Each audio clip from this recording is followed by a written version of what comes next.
Close your eyes for a moment, even before we begin. Let your shoulders drop. Let your breathing slow down to whatever pace it wants to find. Nothing in the next 2 hours requires anything from you, except a willingness to listen, and maybe, at some point, to drift.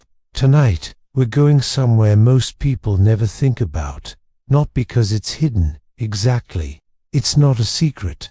Astronomers have known about it for over 30 years, and parts of it have been photographed up close by a spacecraft no bigger than a grand piano. But somehow, despite all of that, it has stayed almost invisible in the public imagination. It sits just past the edge of the map most of us carry around in our heads, the map with the sun in the middle, and 8 planets circling it in tidy, evenly spaced rings. That map is correct, as far as it goes. It's just radically incomplete. And the missing piece isn't some small footnote. It's enormous. It's a region of frozen worlds so vast that if you measured the solar system honestly, by volume, the part you learned about in school, Mercury through Neptune, all the planets, all the famous names, would turn out to be a small, warm clearing near the front gate of something much larger and much colder.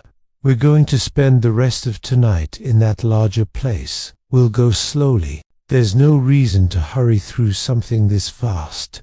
Let's start with a single, almost unbelievable fact, just to set the scale before anything else. If you left Earth right now and traveled outward in a straight line, away from the Sun, you would cross the orbit of Mars in a matter of months. You'd cross Jupiter's orbit within a couple of years. Saturn, Uranus, Neptune, each one further than the last, but still, in cosmic terms, close together. The 8 planets of the solar system are clustered in a region that extends only about 30 times the distance between Earth and the Sun. Astronomers use that Earth-Sun distance as a convenient unit, called an astronomical unit, so they don't have to write out long strings of miles every time. Neptune sits at about 30 of those units out. Mercury sits at about a third of one. The whole planetary neighborhood, every world you've ever seen a photograph of, every name that gets printed on a classroom poster, fits inside that span. Now keep going. Past Neptune, the journey doesn't stop. It barely begins. Stretching outward from Neptune's orbit, starting at around 30 astronomical units and continuing out past 50, and in scattered, looping paths even further than that, lies a vast ring of icy debris that most people have simply never been told exists in any real detail. It's called the Kuiper Belt, named for the astronomer who first speculated about it back in the 1950s, though the actual proof didn't arrive until decades later. It's not a few stray rocks. It's not a footnote. It's a structure wider than the entire planetary system that came before it by a significant margin. And within it are hundreds of thousands of icy bodies, some of them substantial enough to be called worlds in their own right. Tonight, that's where we're going. Not Mars, not Jupiter, out past all of that, into the cold, quiet, almost unimaginably empty region where the familiar solar system finally gives way to something else entirely. Let yourself picture it slowly, the way you might picture a landscape just before falling asleep, a flat, dark plain of ice stretching in every direction. No wind, because there's barely any atmosphere to make wind.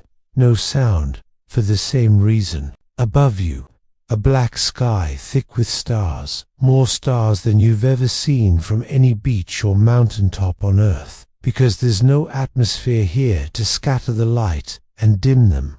And somewhere in that crowded sky, brighter than the rest but smaller than you'd expect, sits a single point of light. That point is the sun.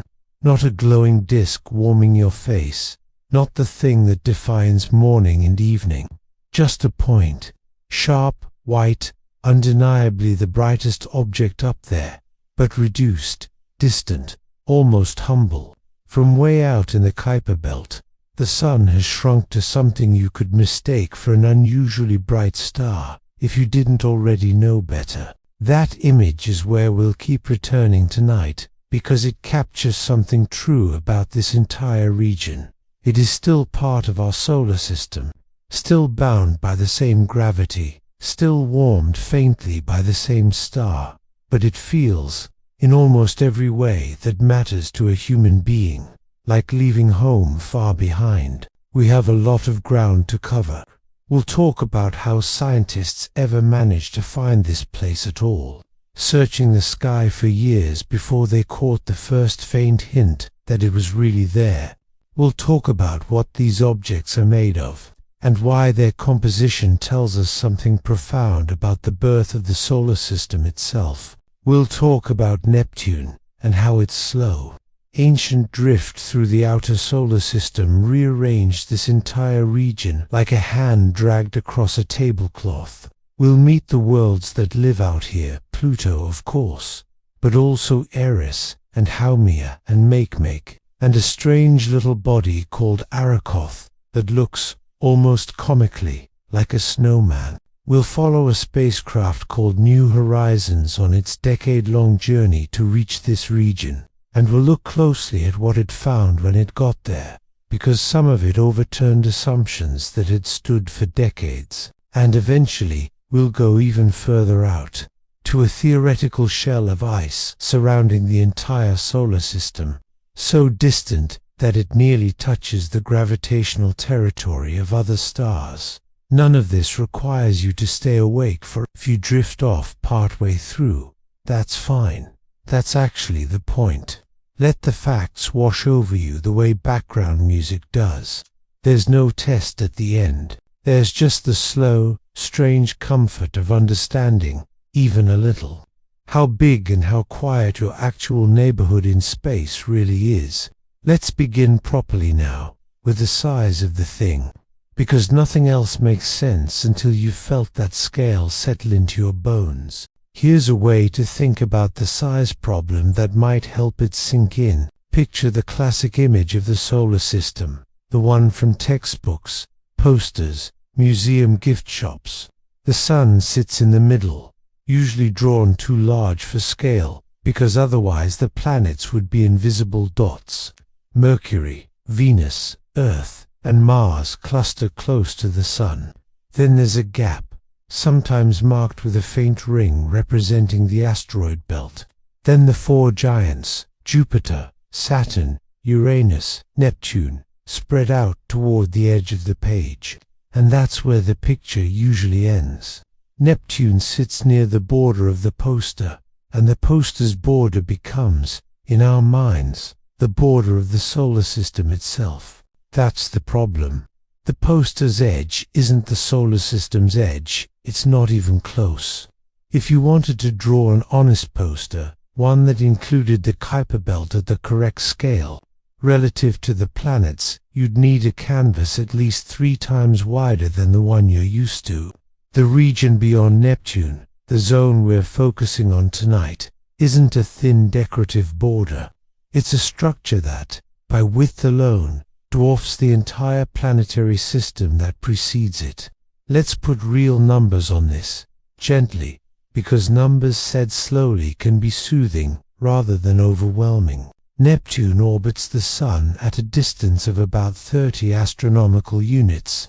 The main body of the Kuiper Belt begins right around there and extends out past 50 astronomical units, and that's just the dense, well-mapped core of it. Looser, more scattered populations of icy bodies, gravitationally linked to the belt, but flung onto more elongated paths, stretch out to 100 astronomical units or more. Some individual objects, on particularly eccentric orbits, travel even further than that before looping back. So if the entire planetary system, Mercury, all the way out to Neptune, occupies the first 30 astronomical units of the Sun's territory, the Kuiper Belt alone adds another 20 to 70 units on top of that, depending on how generously you draw its outer boundary. In other words, the icy, mostly unmapped region beyond the planets is, at minimum, 2/3 as wide as the entire planetary zone, and quite possibly wider than the entire planetary zone, once you include its more far-flung members. Try holding that shape in your mind for a second. The solar system you grew up picturing, bright, orderly, full of named worlds, turns out to be the inner third, or less, of the Sun's actual domain. Everything past Neptune, which gets a passing mention in most textbooks if it gets mentioned at all, takes up more physical space than everything you were taught to think of as the solar system. And we haven't even gotten to volume yet, which makes the disparity even more extreme. Distance is one thing, volume is another, because space doesn't expand in a flat line. It expands outward in 3 dimensions, like a sphere growing around a center point. Double the radius of a sphere, and you don't double its volume, you multiply it by 8. The Kuiper Belt isn't a thin ring sitting in a single flat plane. Either, it has thickness, stretching somewhat above and below the main plane where the planets orbit, forming something closer to a thick, 3-dimensional ring, almost donut-shaped, rather than a flat circle drawn on paper. When researchers calculate the actual volume of space contained within the Kuiper Belt's main boundaries and compare it to the volume of space enclosed by Earth's orbit around the Sun, the sphere Earth traces out over the course of a year, the difference is staggering. The Kuiper Belt's volume comes out to roughly 100,000 times larger than the volume inside Earth's orbit. 100,000 times. Earth's orbital sphere already feels close to incomprehensible to most people. It's 93 million miles across in radius. Light itself, the fastest thing in the universe, needs about 8 minutes just to cross from the Sun to the edge of that sphere. And that entire volume, every cubic mile of space Earth sweeps through during its yearly trip around the Sun, would fit inside the Kuiper Belt. Roughly 100,000 times over. It would vanish into the belt's true volume, the way a teaspoon of water vanishes into a swimming pool. Maybe not even that, more like a teaspoon vanishing into a lake. And here's the detail that makes this region feel less like vast and full, and more like vast and almost entirely empty. Despite containing hundreds of thousands of icy bodies, larger than 100 kilometers across, and likely billions of smaller fragments, the Kuiper Belt is overwhelmingly composed of nothing at all. Empty vacuum. The objects inside it, numerous as they are by planetary standards, are spread across so much space that they barely register as a population at all when measured against the available room. The average distance between 2 large Kuiper Belt objects, 2 bodies substantial enough to be considered minor worlds, runs into the tens of millions of miles. To put that into a comparison that might mean something, the distance between Earth and Mars, even at their closest approach to each other, is around 34 million miles. That's roughly the same scale as the typical gap between neighboring Kuiper Belt objects.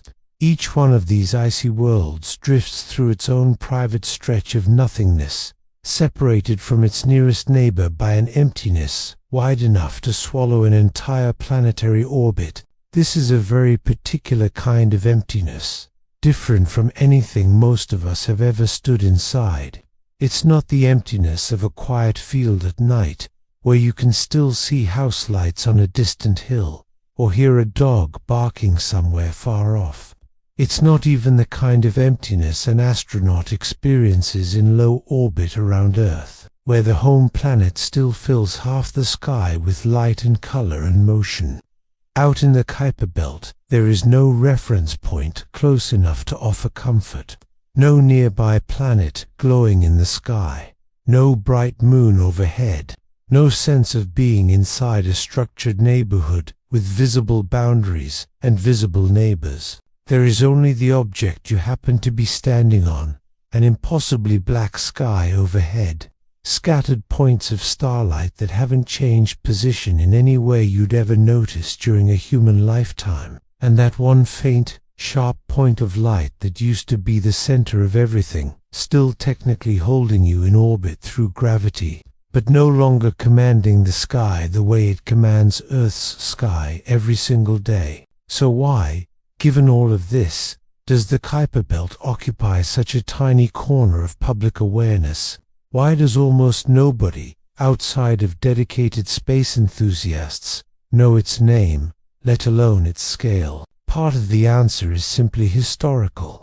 For most of the time humans have been looking up at the sky, this region was completely invisible to us. Not metaphorically invisible, literally too faint, too dark, too far away for any instrument available before the late 20th century to detect. The story of how we eventually found it, against significant odds, after decades of pure speculation, is itself worth slowing down for. So let's go there next. Back to the years before anyone had proof that any of this existed at all. In the early 1950s, two astronomers working independently of each other arrived at a similar idea, working from similar logic, without much in the way of evidence to support it. One of them, Gerard Kuiper, suggested that the early solar system, in its formative stages, might have produced a disk of icy material out beyond Neptune, leftover debris from the same process that built the planets. He didn't think this disk had necessarily survived intact. His own thinking was that most of that material had probably been scattered away over time. Still, the idea that such a region might once have existed, or might still exist in some diminished form, took root. Around that same period, an Irish astronomer named Kenneth Edgeworth had been thinking along very similar lines, proposing his own version of a reservoir of small icy bodies occupying that same distant region. The two men weren't working together, and their specific reasoning differed in the details, but their conclusions pointed in the same direction.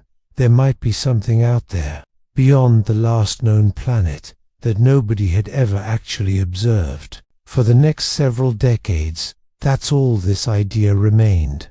A reasonable hypothesis, a footnote in planetary formation theory. Nobody had detected a single object in that region. The only known body anywhere near that distance was Pluto itself, discovered back in 1930. And for a long time Pluto sat there in the textbooks as a lonely outpost, the ninth planet, small and strange, but apparently isolated, the last marker before the solar system simply ran out. The technical challenge in proving otherwise was immense, and it's worth taking a moment to understand why, because it tells you something about just how faint and distant these objects really are. Objects in the Kuiper Belt don't generate their own light.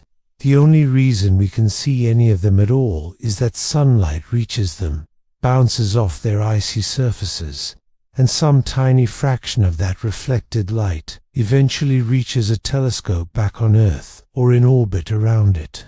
But by the time sunlight has traveled all the way out to 40 or 50 astronomical units, illuminated a small icy object, and bounced back across that same enormous distance toward us, what arrives at the telescope is almost nothing.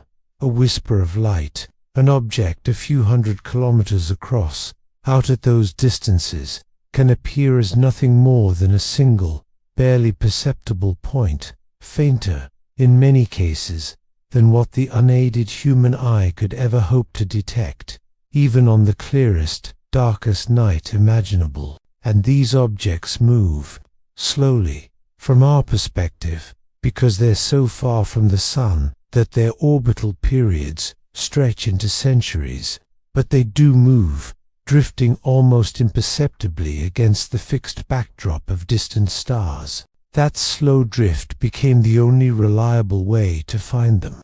If you could photograph the same patch of sky on two different nights, separated by hours or days, and compare the images carefully, Anything that had shifted position relative to the unmoving stars in the background was a candidate, something orbiting the Sun, rather than a distant star fixed in place far beyond our solar system. Anything that stayed perfectly still from one image to the next was almost certainly just another background star, irrelevant to the search. In 1987, two astronomers named David Jewett and Jane Liu decided to take on this search in earnest. Working from telescopes in Hawaii, the plan was straightforward to describe and excruciating to actually carry out. Point a telescope at a patch of sky near the plane where the planets orbit. Take a long exposure, collecting as much faint light as possible. Wait. Take another long exposure of the same patch, hours or days later. Compare the two images, point by point, looking for anything that had moved. There was no guarantee, going into this, that anything would be found at all. The Kuiper hypothesis and the Edgeworth hypothesis were still just hypotheses. It was entirely possible that the outer solar system really was as empty as it appeared to be through every telescope available at the time, and that Pluto really was alone out there. For the first several years, the results offered no encouragement whatsoever. Night after night, image after image, comparison after comparison, and nothing moved. The patches of sky they examined looked exactly the way conventional wisdom said the outer solar system should look: dark, quiet, and empty. 5 years of dedicated searching produced 5 years of essentially nothing. Then, on a night in August of 1992, something finally shifted. A faint object, barely registering even in their carefully exposed images, was drifting against the background stars at precisely the rate you'd expect for something orbiting the Sun at roughly 44 astronomical units out deep in the region where the theoretical belt was supposed to exist. If it existed at all, it wasn't an asteroid. Asteroids don't orbit that far out. It wasn't a comet, behaving the way comets behave. It wasn't any known planet or moon. It was something new, a representative, the very first one ever directly observed, of an entire population of objects that had been theorized for 40 years and confirmed by exactly 0 observations until that single night. They gave it the formal designation 1992 QB1. That single, faint, barely their point of light changed everything. Within months, the same team found a second object out in that same region, then a third. Word spread through the astronomical community, and other observatories, equipped with their own telescopes and their own survey strategies, joined the search. Camera technology kept improving. Telescope mirrors kept getting larger and more sensitive. Survey techniques became more systematic. Within roughly a decade of that first detection, hundreds of new objects had emerged from the data, each one a faint, slow-moving speck, each one a previously unknown resident of a region of space that had, until very recently, been assumed to be essentially empty. The hypothesis became observational fact. The outer solar system was not a void. It was populated, densely in places, by an enormous scattered community of frozen bodies that had been quietly orbiting the Sun, completely unnoticed, for the entire span of recorded human history. Today, more than 3 decades after that first detection, astronomers have catalogued more than 3,000 individual Kuiper Belt objects directly. But that catalogue, large as it sounds, represents only the brightest, closest, easiest to detect fraction of what's actually out there. Current models suggest the total population of objects larger than about a kilometer across, likely numbers in the hundreds of millions. Estimates for objects larger than 100 kilometers across substantial bodies, worlds in miniature, suggest there may be more than 100,000 of them scattered throughout the belt. the vast majority of which have never been individually observed or catalogued at all. So this is a region more heavily populated in raw numbers than the asteroid belt between Mars and Jupiter, a region most people have at least heard of, even if only from movies. And yet it occupies almost no space in most people's mental map of the solar system. Ask someone to name the major regions of the solar system, and you'll typically hear the inner planets, the asteroid belt, the outer planets, the Kuiper Belt. Despite being larger, more populous, and arguably more scientifically important in some respects, tends to get left out entirely, or mentioned only as an afterthought, if it's mentioned at all. Part of why that gap persists is exactly what we talked about a moment ago. The posters and diagrams most of us grew up with simply don't draw it accurately. When illustrators try to fit the solar system onto a page, something has to get compressed, and the Kuiper Belt, being faint, distant, and difficult to render in a way that's visually compelling, is usually the first thing sacrificed. It becomes a thin dotted line at the very edge of the image, an afterthought rather than the genuinely massive structure it actually is. But there's something even more interesting waiting for us than just the question of scale. It's the question of what these objects are actually made of, and why their composition turns out to be one of the most valuable scientific resources in the entire solar system. A kind of frozen time capsule that very few other places can offer. Let's go there next. Picture, for a moment, the early solar system, not the orderly arrangement of planets we know today, but the chaotic, swirling mess that came before it, a vast, flattened, rotating disk of gas and dust surrounding a newly ignited sun, roughly 4.5 billion years ago. This disk, sometimes called the solar nebula, was the raw material from which everything else would eventually be built. Every planet, every moon, every asteroid, every comet, and every Kuiper Belt object you'll hear about tonight came from some portion of that original disk. Close to the young sun, temperatures were high enough that only the toughest materials could survive in solid form. Rock, metal, the lighter, more volatile substances, water, methane, ammonia, the various ices that make up so much of the outer solar system simply couldn't condense into solid grains that close to the heat source. They stayed as gas, drifting, unable to clump together into anything solid. Further out, past an invisible boundary that scientists call the frost line, conditions were different. Cold enough, finally, for those volatile substances to freeze and condense alongside the rock and metal.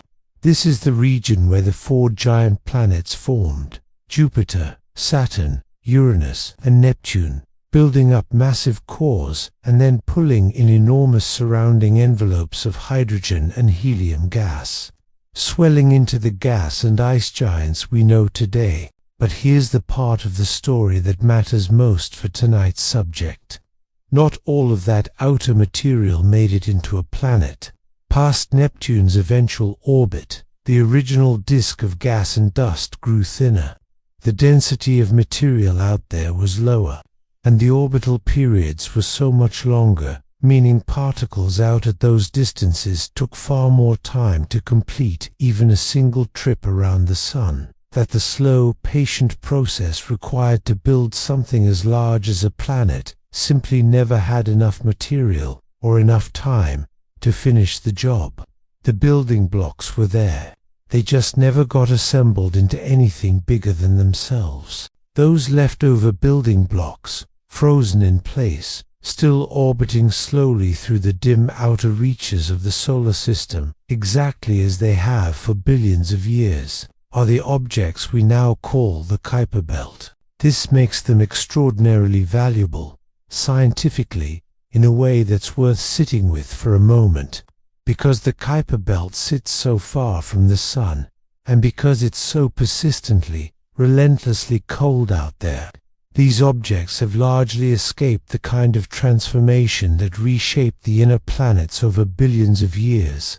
Earth's surface has been resurfaced again and again by volcanic activity, by erosion, by plate tectonics grinding old crust back into the mantle and producing new crust elsewhere. Even Mars, cold and quiet as it is today, shows clear evidence of ancient volcanism and flowing water that dramatically altered its original surface. Out in the Kuiper Belt, none of that happened, or at least, very little of it did.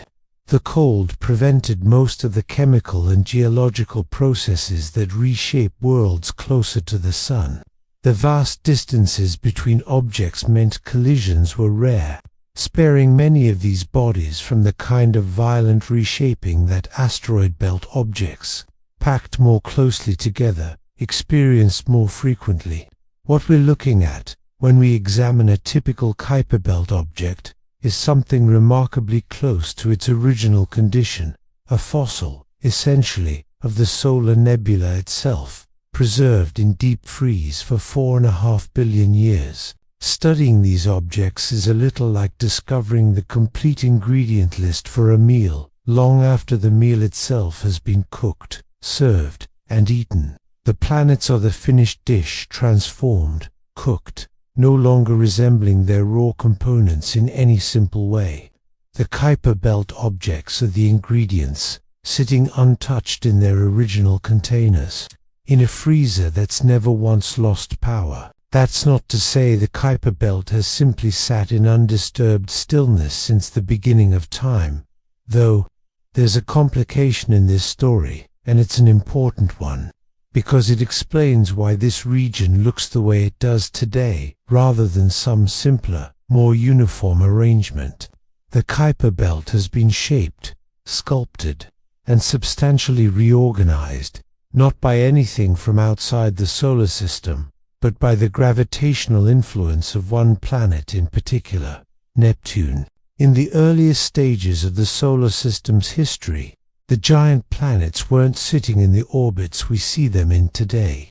They were positioned differently, likely closer together and closer to the Sun, before a long, slow process of gravitational interaction sent them migrating outward, and in Jupiter's case, very slightly inward into the configuration we now consider normal. Neptune's outward migration, in particular, was dramatic, and its consequences for the Kuiper Belt were profound.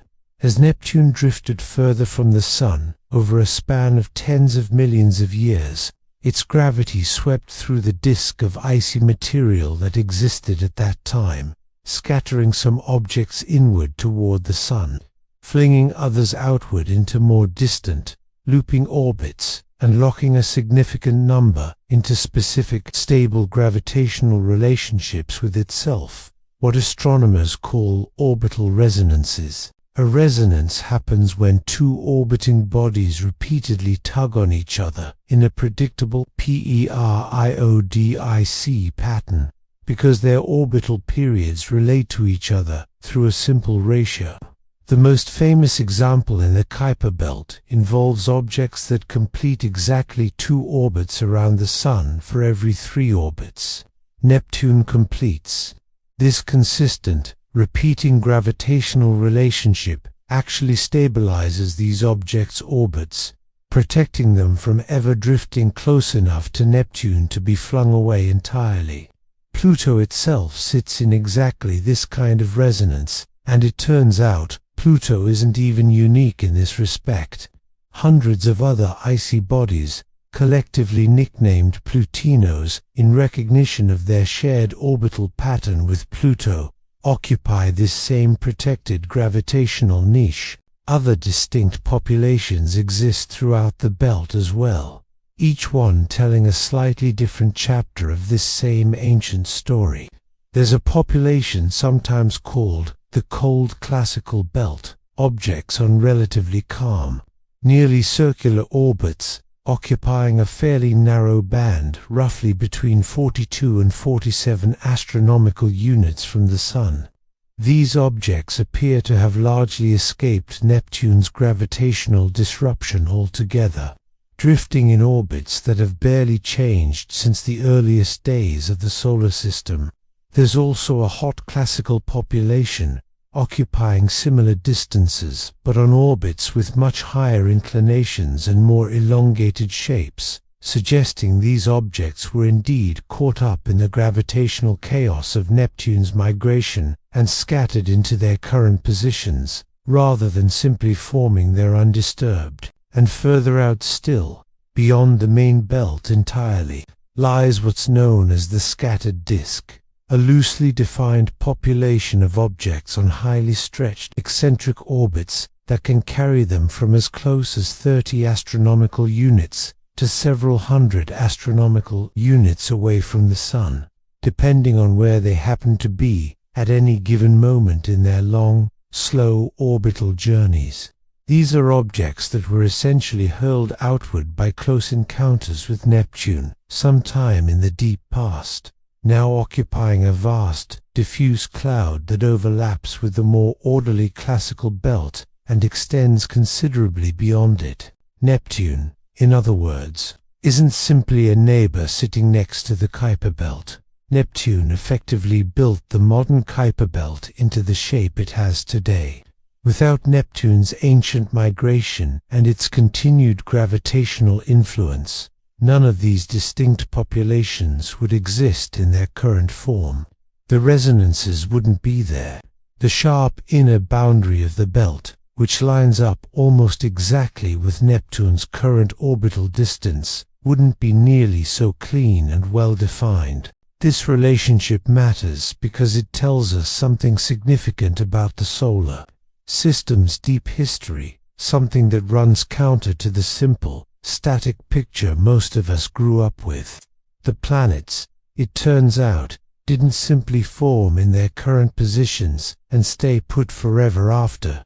They moved, they interacted, they rearranged the entire architecture of the solar system in ways that left lasting, traceable scars, and the Kuiper Belt, more than almost anywhere else in the solar system, preserves those scars in detail. Every distinct population within the belt, every gap, every cluster of objects sharing a similar orbital pattern, is essentially a forensic clue, pointing back toward events that unfolded more than 4 billion years ago. And here's where the story starts to feel genuinely strange, because none of what we've described so far is speculation dressed up as fact. It's confirmed, well-supported observational science, built up over decades of careful telescope work, spacecraft data, and increasingly sophisticated computer modeling. The Kuiper Belt is every bit as real, and every bit as structurally significant to the solar system as the asteroid belt or the giant planets themselves, and yet it remains almost entirely outside the public imagination. Ask yourself honestly, how many times have you seen an image of the solar system that actually represents the Kuiper Belt at anything resembling its true scale? Not a small dotted arc tucked into the corner of a poster, but an honest depiction, showing how this region truly compares in size to everything inside it. For nearly everyone, the answer is never. And that gap in our collective mental picture isn't a small one. If you drew the solar system honestly, with the planetary zone and the Kuiper Belt both rendered at their correct relative scale, the 8 familiar planets would cluster together in a comparatively tight, bright core near the center of the image, while the icy belt surrounding them would stretch outward for a distance equal to, or greater than, the combined width of everything else. The picture would stop looking like a tidy row of planets marching outward in a line and start looking like something closer to a small, glowing kernel embedded inside an enormous, frozen halo. You're allowed to let that image settle for a moment before we continue. There's no rush here. For most of the 20th century, Pluto stood entirely alone in the public imagination, the strange, distant 9th planet, the runt of the family, the small world tucked at the very back of every line of planets drawn on a classroom wall. Students memorized it the same way they memorized the rest: Mercury, Venus, Earth, Mars, Jupiter, Saturn, Uranus, Neptune, Pluto. The implication, baked quietly into that sequence, was always the same. Pluto marked the end. Beyond it, nothing, just empty darkness, stretching away forever. That picture was never accurate, and the moment astronomers began seriously searching the region around Pluto, that old framing simply collapsed under the weight of what they found. Pluto isn't a lonely outlier. It's a resident, one prominent member of an enormous community of icy worlds, all sharing roughly the same broad region of space. It happens to be the most famous member of the Kuiper Belt, the one with the longest history of human attention, but it is very far from the only substantial object out there, and it isn't even the most massive. Let's spend some time with the worlds that share this region with Pluto, because each one tells its own distinct story, and together they paint a picture of diversity that very few people realize exists this far from the Sun. Pluto itself measures roughly 2,370 kilometers across, smaller than Earth's own moon. Its surface is a complex patchwork: nitrogen ice in some regions, methane frost in others, deposits of carbon monoxide scattered throughout, all shaped by processes scientists are still working to fully understand. Pluto has 5 known moons. The largest of these, Charon, is so large relative to Pluto itself that the two bodies don't orbit a center of gravity buried inside Pluto, the way a moon typically orbits its planet. Instead, they orbit a shared point that sits in the empty space between them, making Pluto and Charon less like a planet and its satellite, and more like a true binary pair, locked together in a gravitational partnership that has no real equivalent anywhere else in the solar system. Not far away, in terms of the scale we're working with tonight, orbits Eris, discovered back in 2005, and remarkably close to Pluto in size, at roughly 2,326 kilometers across, though somewhat more massive overall. Eris follows a much more eccentric path than Pluto does, swinging from about 38 astronomical units at its closest approach to the Sun, all the way out to nearly 98 astronomical units at its farthest point, well beyond the orderly main belt, out into the looser scattered disk. Its surface, coated in a bright frost of frozen nitrogen and methane, reflects sunlight so efficiently that Eris ranks among the most reflective objects anywhere in the solar system. It has one known moon, a smaller body called Dysnomia. The discovery of Eris, in fact, directly triggered one of the more contentious moments in modern astronomy. If an object that size and that far out qualified as a planet, the same logic seemed to demand that Pluto should remain one too, or that something else needed to change, rather than expand the official roster to include a 10th planet. The International Astronomical Union introduced an entirely new category in 2006, the dwarf planet. Both Pluto and Eris were placed into it. Further out in the belt sits Makemake, discovered the same year as Eris, orbiting at an average distance of roughly 45.8 astronomical units, smaller than Pluto and Eris, at about 1,430 kilometers across. Makemake has at least one known companion moon, detected by the Hubble Space Telescope back in 2015.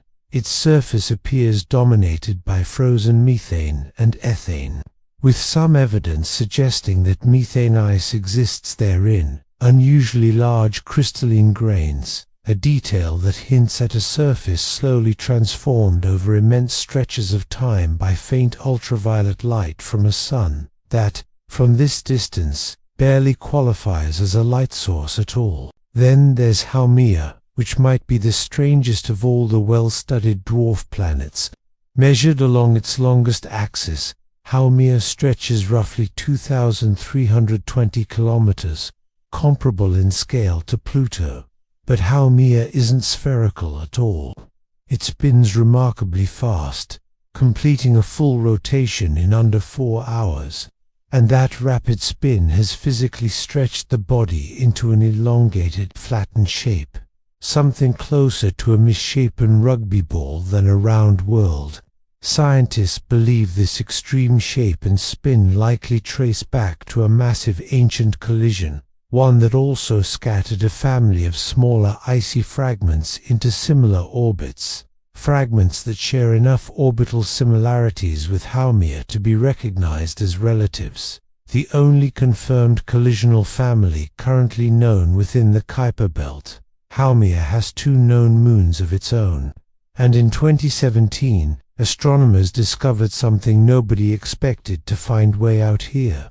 A ring system, the first ever detected around any object beyond Neptune. And finally, for now, there's Quaoar, smaller than the others we've discussed, at roughly 1,110 kilometers across, orbiting at about 43 astronomical units in 2022, using a technique called stellar occultation, essentially watching how a distant star's light flickers and dims as an object passes directly in front of it. Astronomers detected a ring around Quaoar as well, positioned at a distance of roughly 4,100 kilometers from the body's center. This particular finding genuinely startled the scientific community, because the ring sits well beyond the point where conventional theory says ring materials should be able to survive without clumping together into a small moon. According to standard models, anything orbiting that far out should coalesce rather than persist as a thin ring. The discovery challenged assumptions that had stood for years, and as of more recent observations in 2025, there's now evidence suggesting Quaoar may host an additional moon as well, making its system more intricate than anyone initially suspected. These 5 Pluto Eris, Meghmek, Haumea, and Quaoar represent only the most prominent, most thoroughly studied members of a far larger population. Hundreds of other Kuiper Belt objects exceed 200 kilometers across. Many of them likely have their own moons. Some may harbor genuinely complex surface chemistry. A handful of the largest among them might even retain subsurface oceans of liquid water, kept from freezing solid by trace amounts of internal heat generated by the slow radioactive decay of elements buried in their rocky interiors. Though for most individual objects, this remains speculative rather than confirmed. What isn't speculative, though, is the sheer number of substantial bodies out here. The Kuiper Belt contains more dwarf planet candidates than any other single region of the solar system, and the true total of large objects almost certainly exceeds what's currently catalogued by a significant margin. This concentration of worlds forces a kind of reconsideration. The familiar inner solar system, Mercury through Neptune, contains 8 major planets, a small handful of officially recognized dwarf planets, and a few 100,000 catalogued asteroids. The Kuiper Belt, in stark contrast, contains multiple dwarf planets in its own right, potentially hundreds of thousands of objects larger than 100 kilometers, and an estimated population of smaller icy bodies running into the billions. By sheer population count, the outer solar system doesn't just compete with the inner solar system, it overwhelms it. The region most people have never heard of contains, by any reasonable measure, more individual worlds than the region most people spend their entire lives learning about. But understanding how these objects ended up where they are, and what their current positions reveal about the deep history of the solar system, turns out to be even more compelling than simply counting them. So let's slow down and walk through that story carefully, because it involves one of the more dramatic episodes in our solar system's early life. The objects scattered throughout the Kuiper Belt today didn't simply appear in their current orbits and stay there unchanged.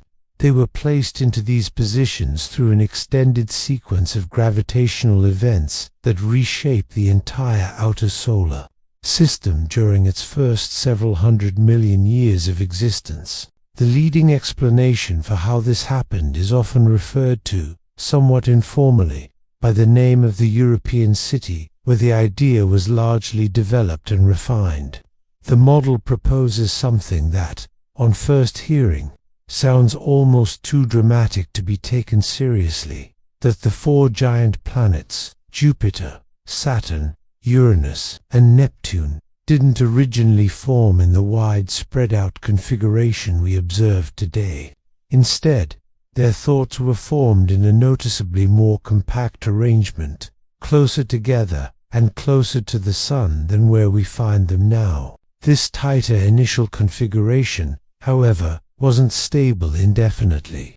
Ongoing gravitational interactions between the giant planets and a massive surrounding disk of leftover icy debris eventually destabilized the whole arrangement, triggering a turbulent, chaotic period of orbital migration. Jupiter drifted slightly inward. Saturn, Uranus, and especially Neptune drifted dramatically outward, sweeping through the disk of primordial icy material that still occupied the outer solar system at that time. This migration wasn't instantaneous, in any sense a human observer would recognize. It unfolded gradually, over a span of tens of millions of years, a slow, relentless gravitational plow pushing steadily through an enormously dense field of frozen debris. As Neptune advanced outward, its gravity reached out and touched every icy body it encountered along the way. Some of those bodies were flung inward, toward the Sun, contributing to a violent period of bombardment that left lasting scars on the Moon and on several of the inner planets. Others were hurled outward instead, onto highly elongated orbits, populating what we now recognize as the scattered disk. And still others were captured into those stable orbital resonances we discussed earlier, locked into a gravitational rhythm with Neptune that protected them from further disruption and allowed them to persist, largely undisturbed, for the following 4 billion years. The scale of this upheaval is genuinely difficult to overstate. Before Neptune's outward migration began, the outer solar system is believed to have contained a far more massive disk of icy material than what remains today. A dense, thick population stretching across a region roughly between 15 and 30 astronomical units, populated by what may have been trillions of small frozen bodies, quietly orbiting the young Sun since shortly after its formation. Neptune's outward march tore through that original disk the way a hand sweeping across a tabletop scatters a collection of marbles in every direction. Enormous numbers of objects were ejected from the solar system entirely, flung onto trajectories fast enough to escape the Sun's gravity completely, tumbling away into the vast emptiness of interstellar space, never to return. Others were thrown inward instead, raining down on the inner planets in a bombardment intense enough to resurface entire worlds. Many of the ancient craters visible today on the Moon, on Mercury, and on Mars likely trace back to icy bodies dislodged from this primordial outer disk during exactly this period of planetary migration.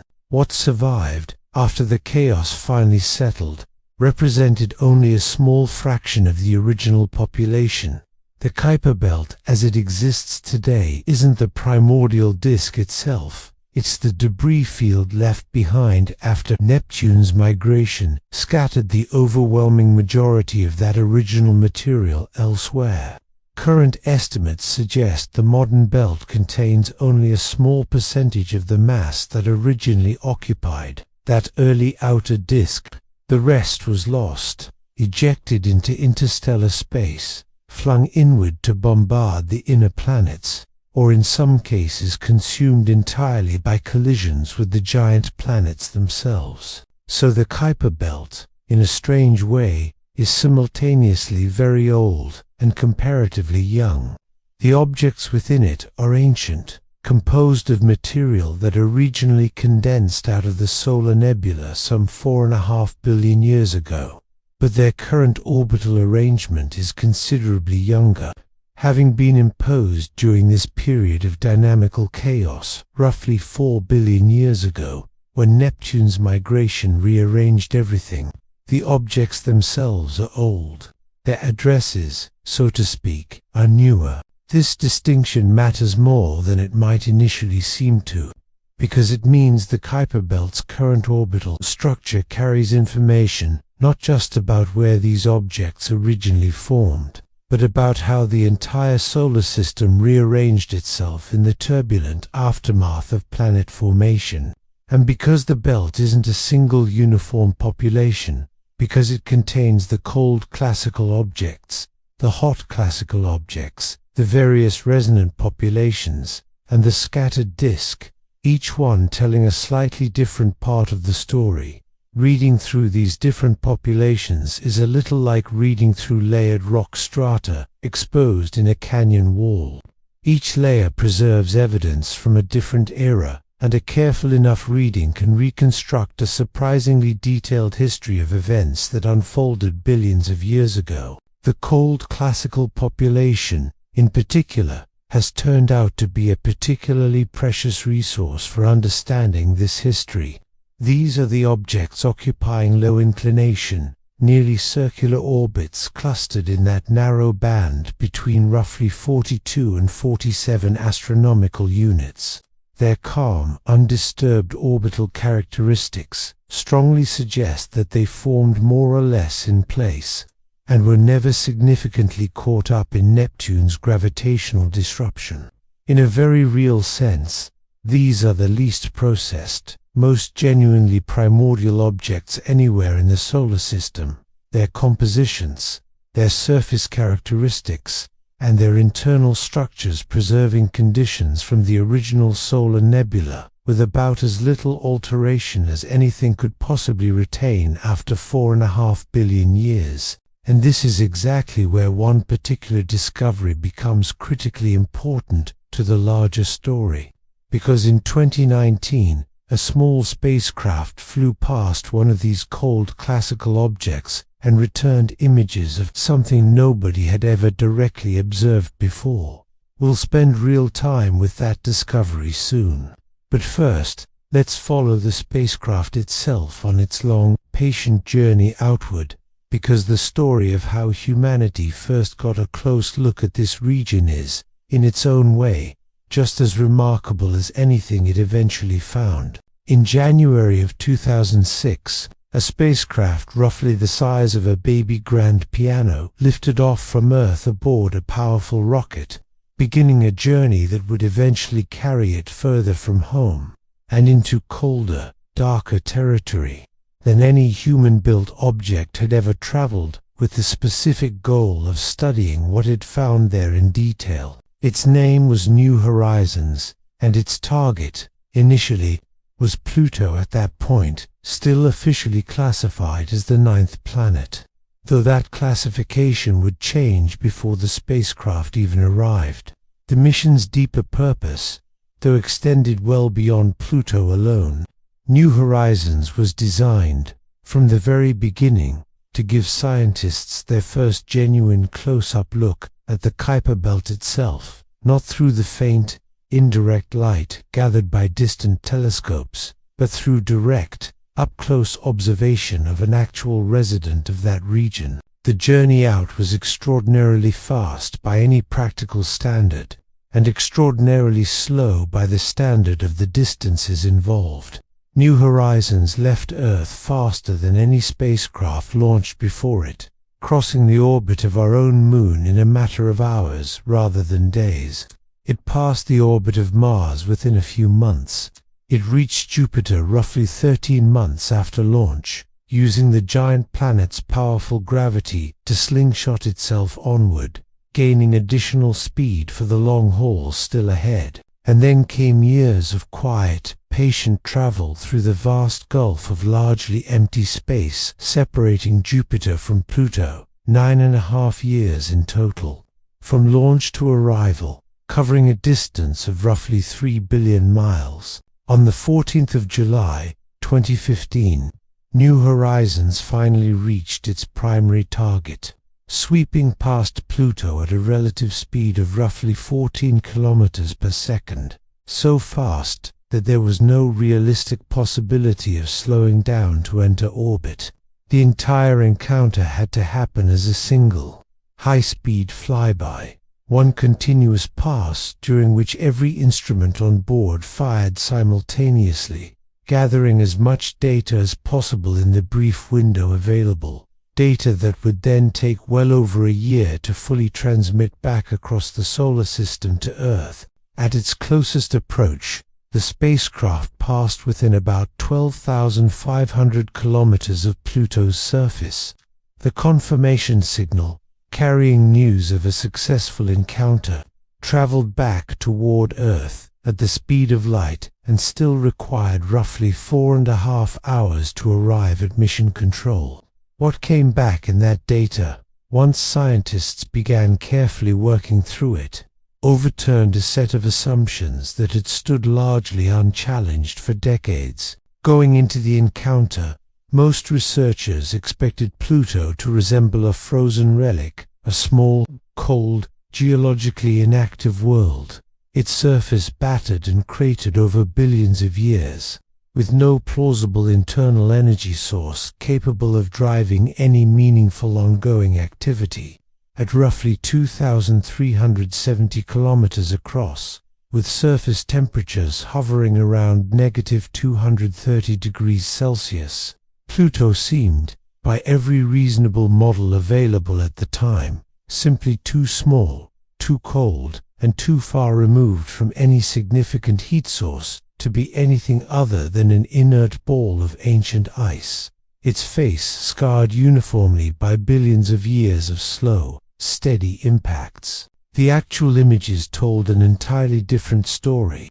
The first high-resolution photographs revealed a world of remarkable, unexpected geological complexity. Dominating Pluto's western hemisphere is a vast, heart-shaped feature, now formally named Tombaugh Regio, in honor of Clyde Tombaugh, the man who discovered Pluto back in 1930. Within the left lobe of that heart sits an enormous plain of nitrogen ice, named Sputnik Planitia, a basin roughly 1,000 kilometers across and several kilometers deep, and one of the smoothest surfaces ever observed anywhere in the solar system. That smoothness, it turned out, wasn't a minor curiosity. It was a clue with enormous implications. Sputnik Planitia contains essentially no visible impact craters at all, and in a region of space where slow, steady cratering should, by all rights, be the dominant process shaping any exposed surface over billions of years. A blank slate that large can really only mean one thing. This surface is young. Something is actively erasing the craters that should otherwise be accumulating there.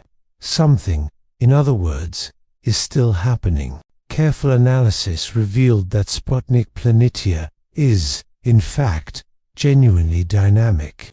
The nitrogen ice filling that basin isn't simply sitting still. The surface is divided into a pattern of irregular, polygon-shaped cells, each one roughly 30 to 40 kilometers across, separated from its neighbors by shallow troughs.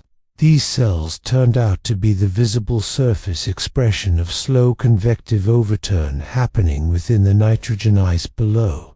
Warmer ice rising up from deeper within the basin, spreading outward across the surface, gradually cooling, and eventually sinking back down again at the edges of each cell, in a process strikingly similar to the convective motion you might see in a pot of water as it's gently heated on a stove.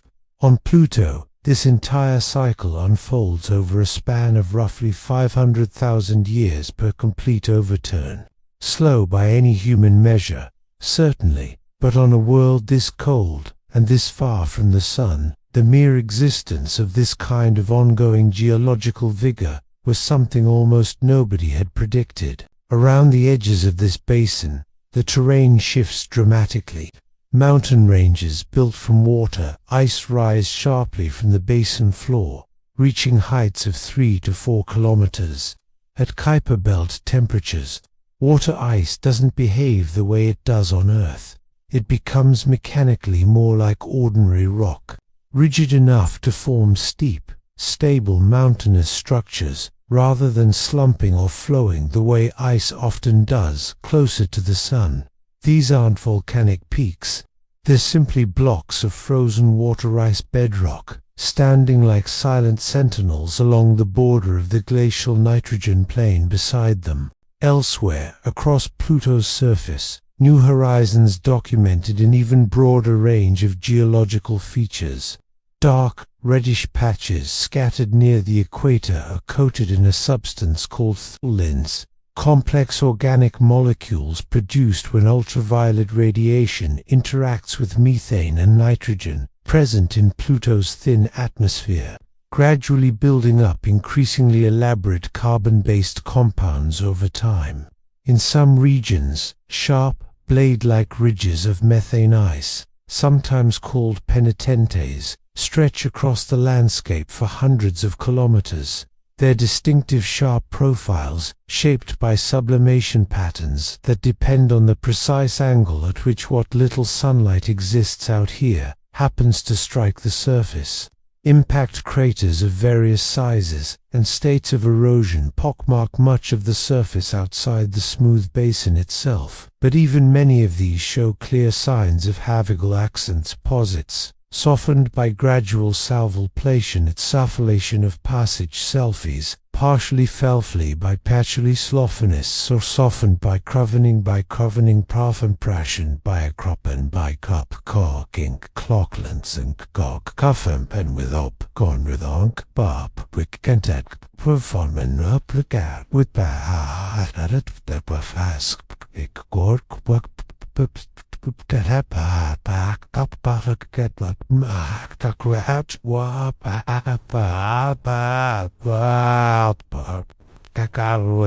got after like we got but guys look I've got was but it's go it with no as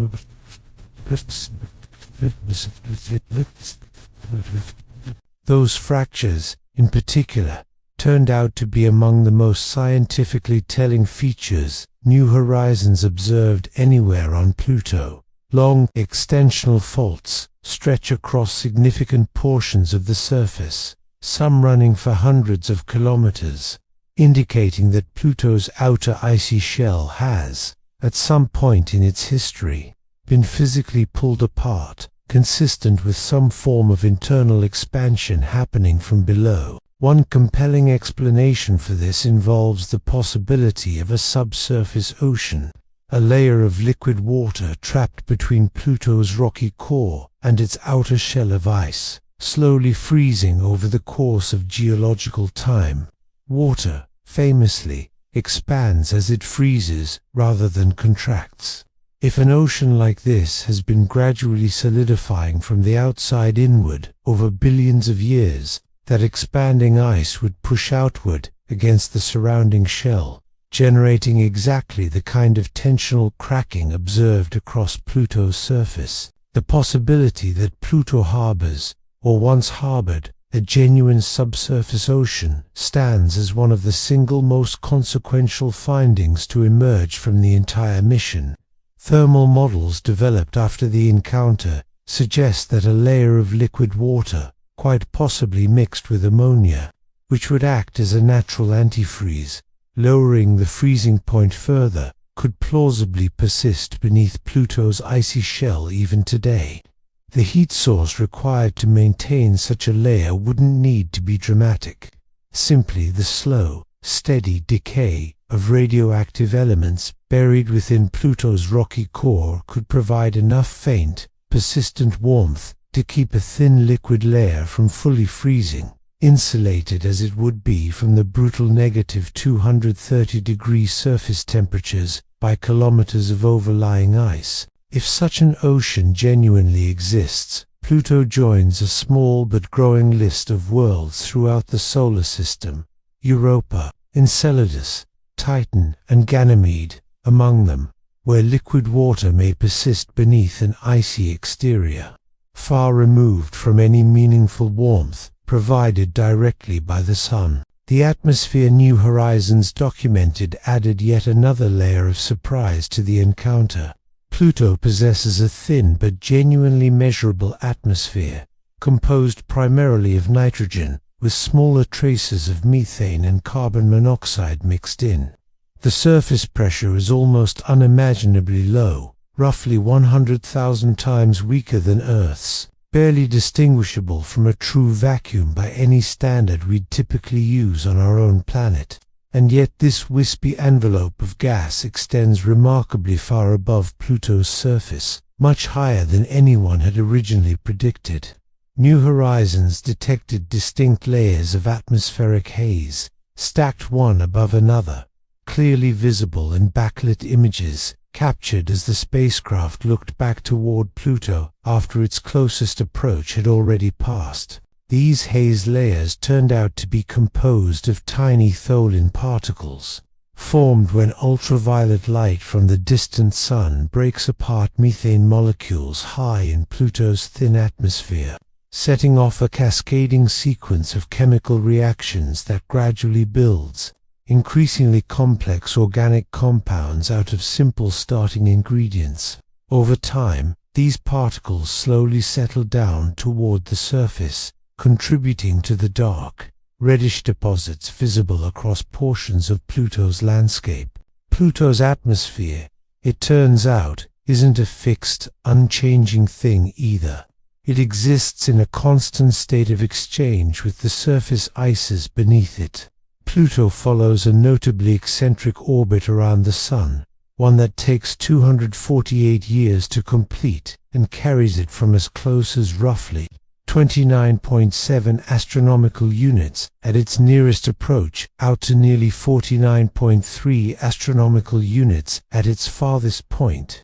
This significant variation in distance drives genuine seasonal cycles on Pluto's surface ices, sublimating into atmospheric gas during the comparatively warmer stretches of its orbit, then slowly refreezing back onto the surface during the colder stretches. The atmosphere itself effectively inflates and deflates across the centuries, rising and falling in a slow, almost imperceptible rhythm that some have likened to a kind of extraordinarily slow cosmic breathing.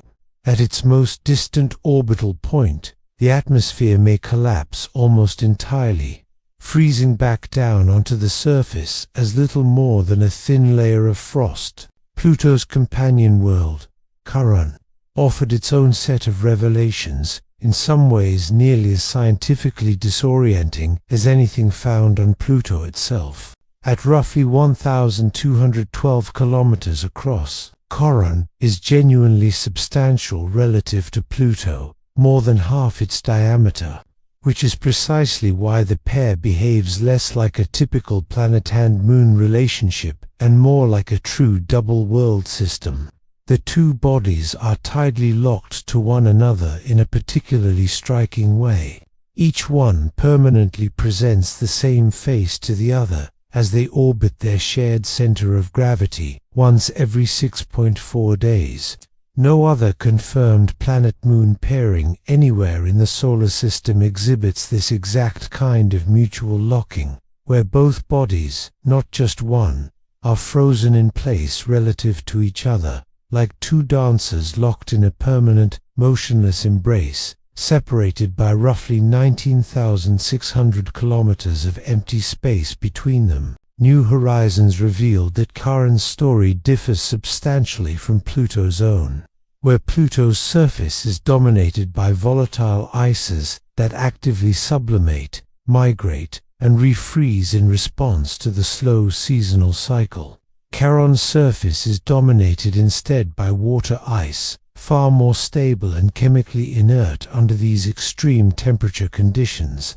Charon lacks the bright nitrogen and methane frosts that give Pluto's surface so much of its striking visual character. Instead, Charon presents a more muted landscape of greys and browns, noticeably older and more heavily cratered than the actively resurfaced plains found on its larger neighbor. But Charon is far from featureless in its own right. Its north pole is capped by a distinctly dark, reddish deposit that scientists informally nicknamed Mordor Macula. The leading explanation for this unusual feature connects directly back to Pluto's atmosphere. Methane molecules occasionally escape from Pluto's thin atmospheric envelope, drift slowly across the gap of empty space separating the two worlds, and eventually reach Charon's polar regions, where they become cold-trapped on the surface throughout the Moon's decades-long polar winter. When that pole eventually rotates back into faint, distant sunlight after its long winter, ultraviolet radiation processes the trapped methane into the same kind of dark, complex tholin compounds found scattered across Pluto's own surface. Over millions of years, this slow repeating cycle has deposited a progressively thickening layer of dark reddish material across Charon's poles, essentially atmospheric chemistry being conducted across the open vacuum separating two distinct worlds, a process with no clearly known parallel anywhere else in the solar system. Charon's equatorial region revealed something even more dramatic still. A vast canyon system stretching for over 1,000 kilometers across the Moon's midsection, plunging to depths of up to 9 kilometers in places. For comparison, Earth's own Grand Canyon reaches a maximum depth of roughly 1.8 kilometers. Charon's Great Rift is roughly 5 times deeper, carved into a world barely 1/10 the diameter of Earth itself. This feature strongly suggests that Charon's outer shell experienced tremendous extensional stress at some point in its history, and the most plausible explanation closely mirrors the one already proposed for Pluto's own surface fractures. If Charon, too, once harbored a subsurface ocean, the gradual freezing of that ocean over geological time would have caused internal expansion, stretching and ultimately tearing apart the overlying crust along the equator. The resulting canyon system, under this interpretation, stands as the lasting scar of that ancient expansion, clear evidence of genuine internal activity on a world that, by every conventional expectation, should have been geologically silent since the moment it first formed. The possibility that both Pluto and Charon once harbored, or perhaps still harbor, liquid water beneath their respective surfaces ranks among the most profound results to emerge from the entire New Horizons mission. These are not large worlds. By planetary standards, they orbit through a region of space so relentlessly cold that nitrogen itself freezes solid into something resembling rock. The Sun, from this distance, delivers so little usable energy that it simply cannot meaningfully warm anything out here in any conventional sense.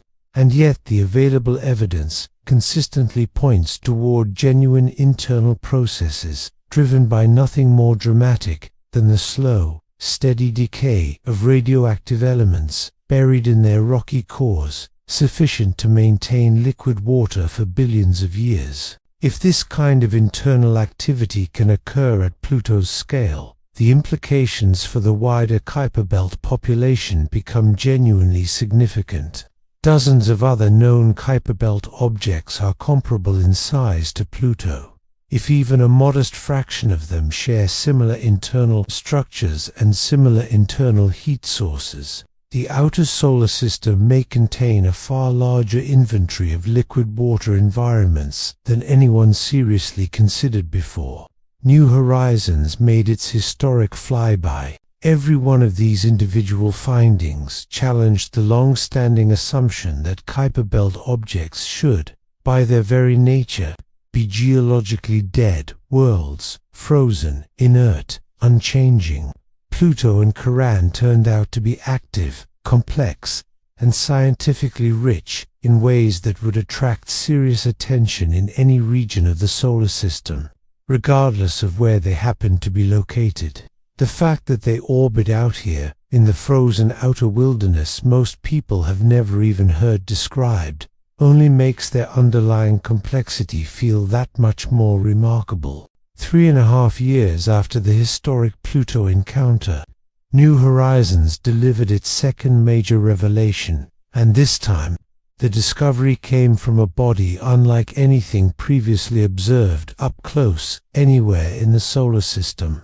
On the first day of January 2019, New Horizons completed a second flyby, this time of a considerably smaller object, designated 486,958, more commonly known by its informal nickname, Arrokoth. Arrokoth orbits within the cold classical belt at roughly 44 astronomical units from the Sun, squarely within that particularly precious, largely undisturbed population we discussed earlier. The object itself measures only about 36 kilometers in length, composed of two distinctly flattened lobes joined together at a narrow connecting neck, producing an overall shape that immediately, almost irresistibly, earned comparisons to a snowman, or, alternatively, a flattened peanut. Arrokoth represented something genuinely new, the first contact binary object, two separate bodies that gently merged together rather than violently colliding, ever observed up close by any spacecraft. Anywhere, in almost every meaningful respect, Arrokoth was the opposite of Pluto, and that contrast turned out to be exactly the point. Pluto is large enough to sustain genuine internal activity, geological processes, even possibly a subsurface ocean. Arrokoth, by contrast, is small enough to have remained almost entirely passive throughout its entire existence. Pluto has been actively resurfaced and continuously modified over time. Arrokoth's surface, by every available measure, preserves conditions essentially unchanged since the very moment of its original formation. Pluto is a genuine world, complete with active geology. Arrokoth is something closer to a fossil, frozen not metaphorically, but literally, in the exact shape it first assumed billions of years ago. The images New Horizons returned confirmed much of what theoretical models had already predicted about how an object like Arrokoth might have gently come together in the first place, but they also revealed details that no existing model had fully anticipated. The most immediately striking feature was the unexpected flatness of both lobes. Neither one is spherical, the way a simple model of gentle gravitational merging might have predicted. Both are distinctly flattened instead, resembling thick pancakes far more than they resemble simple round snowballs. The larger of the two lobes has often been compared, somewhat informally, to a hamburger patty viewed in profile. The smaller lobe looks something like a dented walnut. This particular flattening came as a genuine surprise. Standard gravitational collapse models had generally predicted rounder shapes for objects forming this way. The flattening suggests either that the two original lobes were shaped by their own rotation during the formation process itself, or that some subsequent process, quite possibly the slow sublimation of volatile material from the surface over countless millions of years, gradually reshaped them sometime after they first came together. The surface itself presented yet another puzzle entirely. At the level of detail New Horizons was able to capture, Arrokoth showed remarkably few small craters of any kind. On most solid bodies throughout the solar system, small impacts tend to vastly outnumber large ones, peppering exposed surfaces with tiny pits and depressions at every conceivable scale.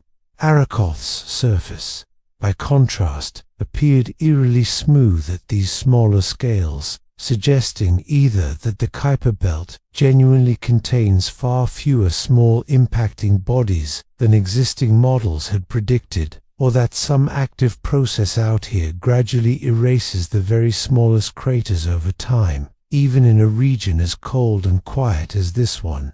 Either explanation carries meaningful implications for how scientists understand the size distribution of objects throughout the Kuiper Belt, and for how violent or calm the overall colossal belt has actually had outcalled, and for how violent or how fiscal or vocational. Classical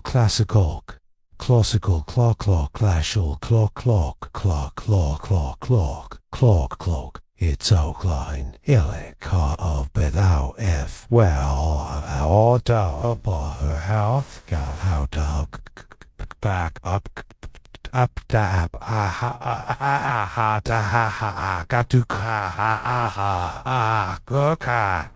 South God Kaba Tagra Opus Best Middle that's but best of the course to smoke this the good books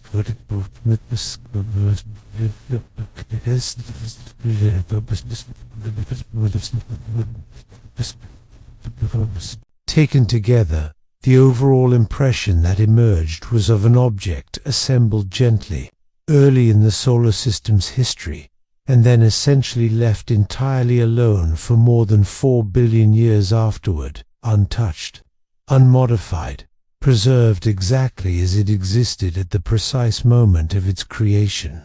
No violent collisional history, no significant thermal processing, no major gravitational disturbances of any kind, just a small two-lobed body, quietly drifting through the cold classical belt, in a state of preservation that borders on genuinely uncanny when you stop to consider just how much time has passed.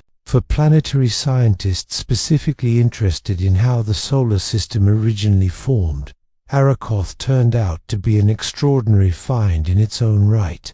It provided the very first direct observational confirmation that small bodies in the outer solar system likely formed through a process called gravitational collapse, rather than through the slower, more gradual process of repeated binary collisions, building up mass over time, piece by piece. The implications of this extend considerably beyond the Kuiper Belt alone.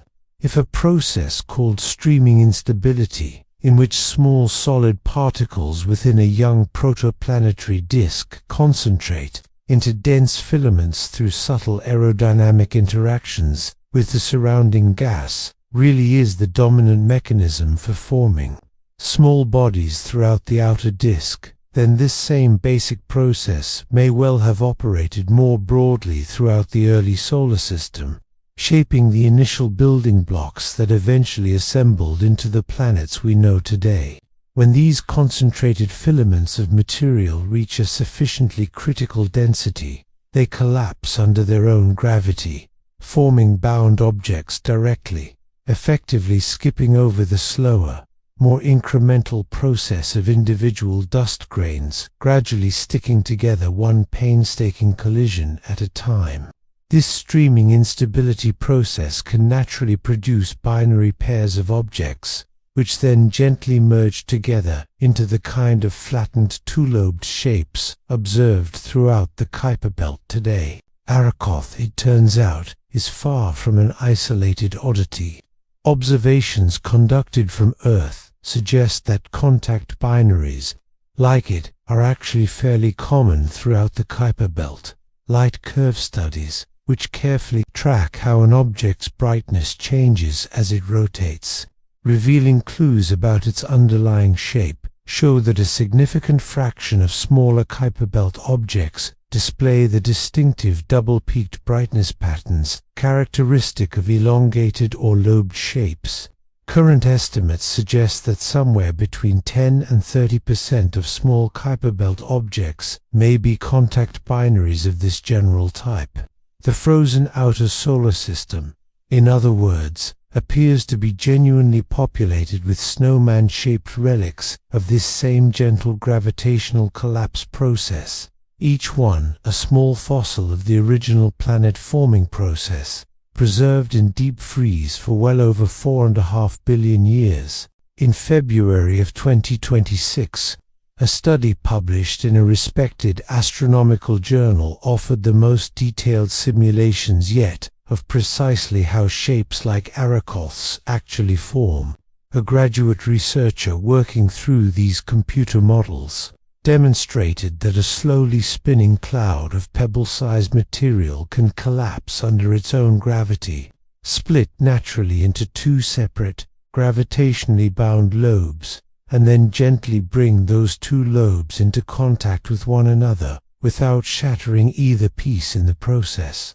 The simulations produced a genuine variety of resulting lobed shapes, with differing proportions and sizes between lobes, closely matching the diversity of contact binaries that astronomers have already observed scattered throughout the belt.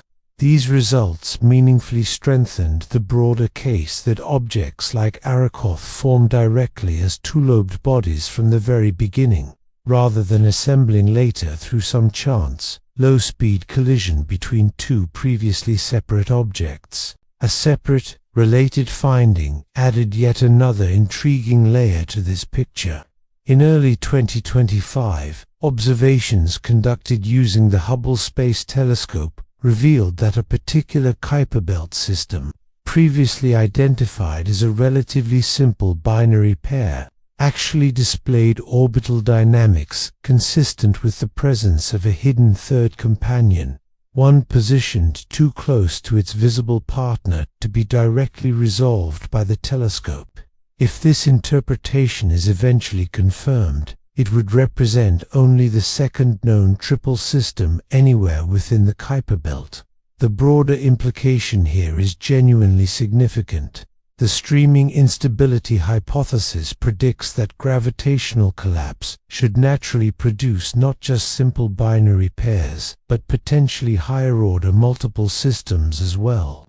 Confirming the existence of triple systems would meaningfully validate that broader prediction, and would suggest that many more hidden multiple systems likely exist scattered throughout the belt, simply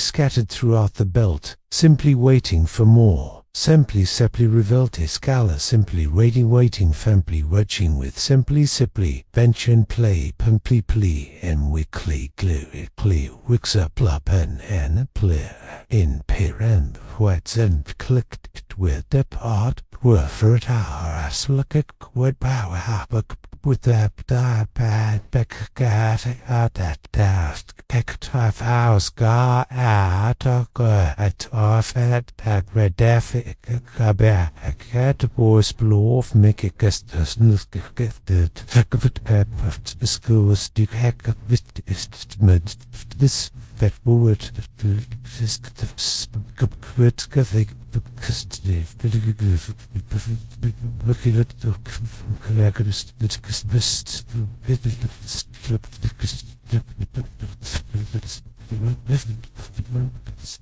These discoveries matter, collectively, because they fundamentally transform the Kuiper Belt from a passive, uninteresting collection of leftover debris into something closer to an active, ongoing record of exactly how planets form in the first place.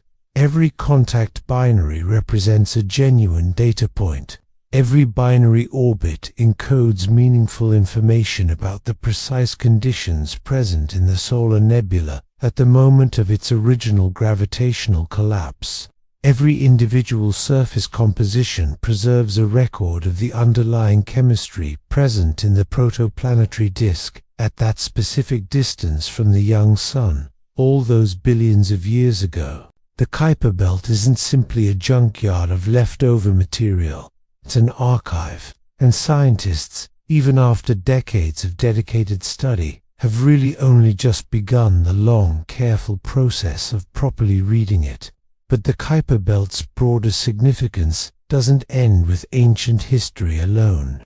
It also connects, in a very direct and tangible way, to objects that occasionally visit the inner solar system even today. And that connection brings us to comets, and to one of the more genuinely strange transformations that any object in our solar system undergoes. Short-period comets, specifically the population astronomers call Jupiter family comets, which return to the vicinity of the Sun on relatively brief timescales of roughly 20 years or less, originate primarily from the Kuiper Belt. You may already know some of these comets by name, even if you didn't previously know where they actually came from. Comet Tempel 1, visited directly by NASA's Deep Impact mission. Comet 67P, known more fully as Churyumov-Gerasimenko, orbited and studied in remarkable detail by the European Space Agency's Rosetta spacecraft. Dozens of these Jupiter family comets have orbital characteristics entirely consistent with a Kuiper Belt origin. These comets begin their existence as ordinary icy bodies, quietly residing somewhere within the belt, until they're gravitationally nudged out of their stable positions, typically through some interaction with Neptune's gravity, and set onto a new orbital path that gradually carries them closer and closer to the Sun. The underlying mechanism works something like a slow, patient conveyor belt. Neptune's gravity occasionally destabilizes objects positioned near the inner edge of the Kuiper Belt, nudging them onto orbits that cross Neptune's own path through space. From that point onward, a series of gravitational encounters with the various giant planets can progressively reshape the object's orbit over millions of years, gradually pulling its closest approach to the Sun further and further inward. Eventually, the object crosses into the inner solar system entirely, where solar radiation, for the first time in its existence, begins actively heating its surface ices, transforming what was once an inert, frozen body into a visible, active comet. The transformation itself, once it finally begins, is both violent and genuinely strange to consider. For billions of years, the object in question simply drifted through the deep, permanent freeze of the outer solar system. Its surface locked at temperatures near -230 degrees Celsius. Its volatile ices sealed safely beneath a protective crust of radiation-processed tholins. Nothing happened to it. Nothing changed about it, year after year, for billions of years running. Then, gradually, over the course of millions of years, its orbit slowly tightens. Each successive pass around the Sun brings it fractionally closer than the last. At first, the additional warmth this generates is genuinely negligible, a tiny fraction of a degree, accumulated gradually over centuries. But as the orbit continues to contract, the cumulative effect begins to build. Somewhere around 5 to 10 astronomical units from the Sun, roughly comparable to the distance separating Jupiter from Saturn, the surface temperature finally climbs high enough for the most volatile ices present to begin responding meaningfully. Carbon monoxide sublimates first, transitioning directly into gas, then carbon dioxide follows. Molecules that have remained frozen solid since long before Earth itself ever existed begin, for the first time in their entire history, to stir. As the object eventually crosses inside Jupiter's orbit, this transformation accelerates dramatically. Solar radiation, now hundreds of times more intense than anything the object ever experienced throughout its long residence in the Kuiper Belt, finally penetrates the dark surface crust and reaches the more volatile ices still preserved underneath. Gas erupts outward through cracks and vents across the surface, carrying fine dust particles along with it, in jets that spray outward into the surrounding vacuum of space. the object develops what astronomers call a coma, a diffuse, glowing cloud of gas and dust surrounding its solid core, faintly visible in reflected sunlight. As the comet continues its inward journey, solar wind and radiation pressure push material from that coma outward into long streaming tails, one composed of ionized gas, pointing directly away from the Sun, no matter which direction the comet itself happens to be traveling. Another made of dust, curving gently along behind the comet's overall orbital path. The comet, in every meaningful sense, has finally awakened. After 4.5 billion years of complete, frozen stillness, it's now being actively dismantled by the very same star whose gravity originally helped assemble it in the first place. All those billions of years ago, this entire process means that every comet visible streaking across the night sky is, in a very real sense, a direct messenger from the Kuiper Belt. Each one carries icy material that has been stored at temperatures near absolute zero for billions of consecutive years. Material that still preserves the precise chemical fingerprint of the early solar system, essentially unchanged.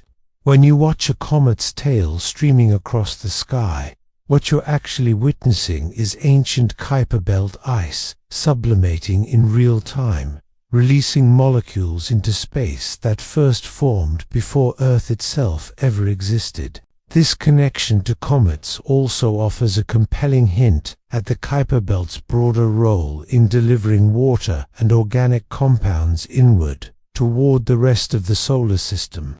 During that period of heavy bombardment, roughly 4 billion years ago, when the giant planet's migration was actively scattering icy bodies inward toward the Sun, a steady rain of cometary material fell across the young Earth. Some scientists have proposed that a meaningful fraction of Earth's total water supply may have arrived this way, delivered by repeated cometary impacts during that ancient era.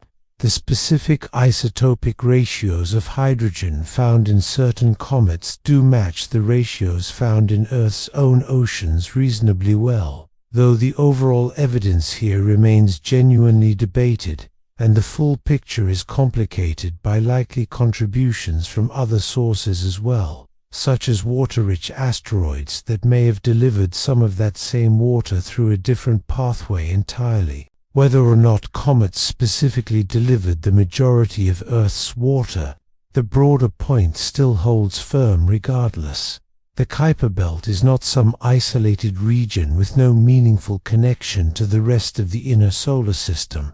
It's a vast reservoir that has been steadily feeding material inward for billions of years, quietly shaping the chemistry and overall evolution of worlds situated far closer to the Sun than the belt itself. The diversity present throughout the Kuiper Belt extends well beyond physical shapes and orbital patterns alone, too.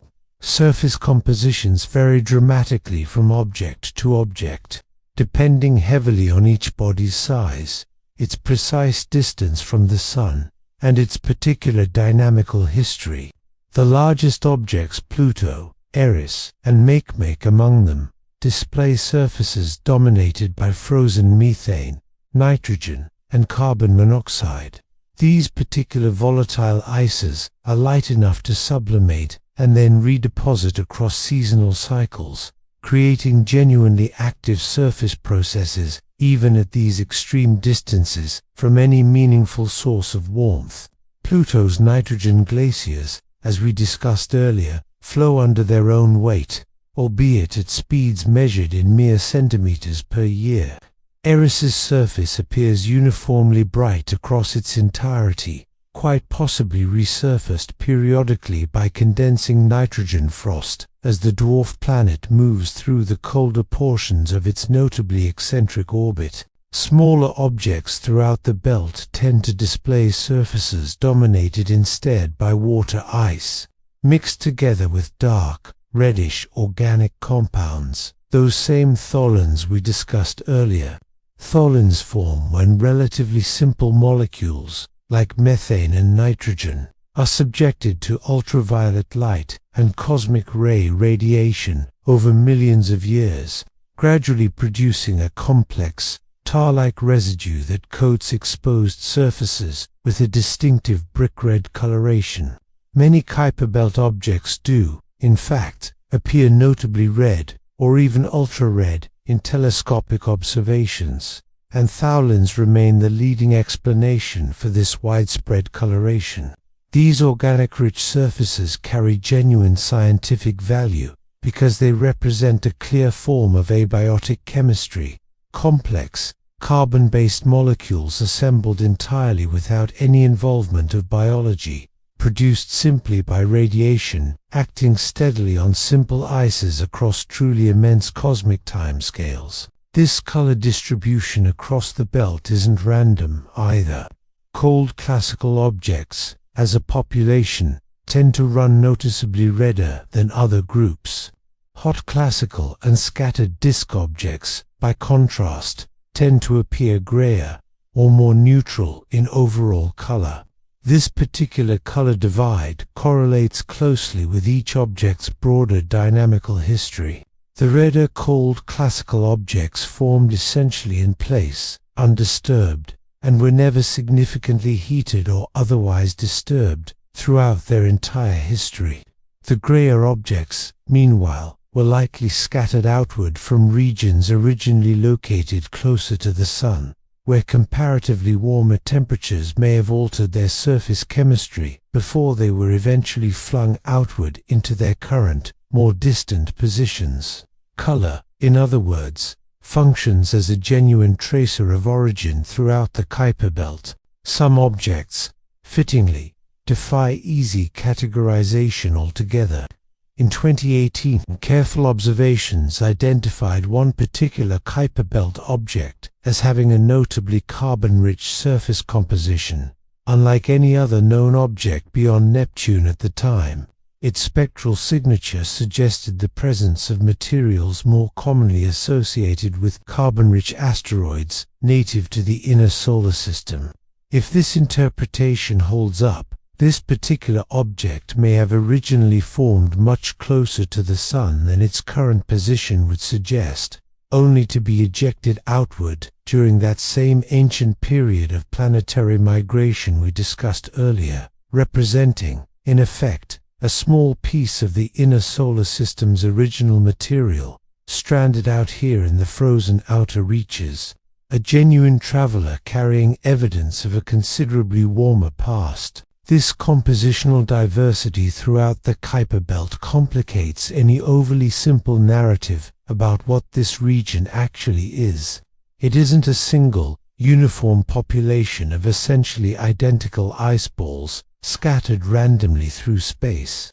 It's a genuinely mixed community of objects, each with potentially different original formation locations, different migration histories, different surface chemistries, and quite possibly very different internal structures from one another. Some may be solid mixtures of rock and ice throughout. Others may be loosely bound rubble piles, held together by little more than gravity itself.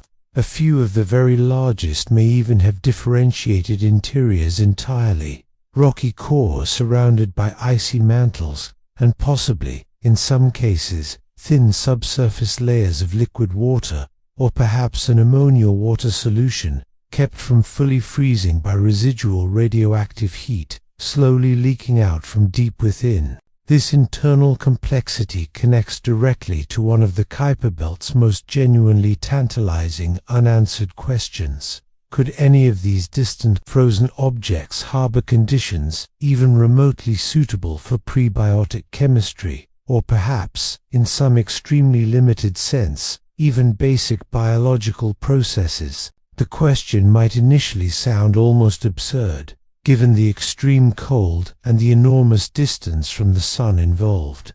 But the discovery of confirmed subsurface oceans on moons like Europa and Enceladus, both worlds also located far from the Sun, both heated primarily through tidal forces rather than direct sunlight, has meaningfully expanded the scientific definition of what might reasonably qualify as a habitable environment. If a sufficiently large Kuiper Belt object retains enough residual internal heat to maintain even a thin liquid layer beneath its icy shell, and if that liquid happens to remain in direct contact with a rocky core capable of providing some form of usable chemical energy, then the basic theoretical conditions required for life, however faint and tenuous, would technically be met. To be clear, no actual evidence currently supports the existence of life anywhere in the Kuiper Belt. The idea remains firmly speculative, but the simple fact that it can now be seriously discussed at all, in respected scientific contexts, reflects just how dramatically the scientific understanding of this entire region has matured over a relatively short span of time. 30 years ago, Kuiper Belt objects were broadly presumed to be little more than inert chunks of dirty ice, scientifically interesting mainly as leftover debris. Today, they are increasingly recognized as complex, genuinely diverse, and scientifically rich worlds in their own right, worlds with active geological processes, sophisticated organic chemistry, and quite possibly, in at least some cases, liquid interiors lying hidden beneath their frozen surfaces. And there's still one more layer to this story, one that hints at something potentially much larger lurking out there, just beyond the edge of what's currently confirmed. The Kuiper Belt has also become, somewhat unexpectedly, the setting for an ongoing gravitational detective story, one that may eventually point toward an entire unseen planet, still waiting somewhere out there to be directly confirmed. For a number of years now, astronomers have noticed that several distant Kuiper Belt objects, following highly eccentric orbital paths, seem to share unusual orbital alignments, clustering together in ways that are genuinely difficult to explain purely through random chance. This observed pattern has fueled an ongoing hypothesis that some currently undiscovered planet, sometimes informally referred to as Planet 9, might be orbiting far beyond the Kuiper Belt's main body, at distances stretching out to several hundred astronomical units from the Sun. In September of 2025, a survey analysis published in a respected astronomical journal proposed something slightly different from earlier versions of this hypothesis, that an unseen planet, at least 25 times more massive than Pluto, might actually reside somewhat closer within the broader Kuiper Belt region itself, based on patterns of orbital clustering detected within a newly analyzed dataset. The existence of any such planet remains entirely unconfirmed as of now. Searches using both ground-based and space-based telescopes have not yet managed to detect it directly, in any form.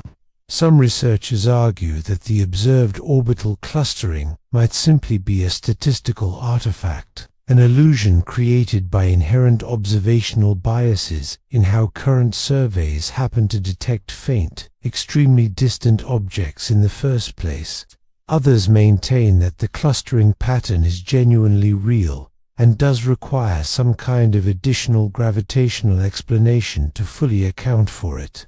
The debate remains active, genuinely unresolved, and is unlikely to be settled definitively until considerably more complete surveys, particularly the kind expected from a major new observatory currently coming online in Chile, can provide a more thorough, less biased census of the entire outer solar system. Whether or not this hypothetical planet ultimately turns out to be real, the broader hypothesis itself illustrates something important about the Kuiper Belt more generally.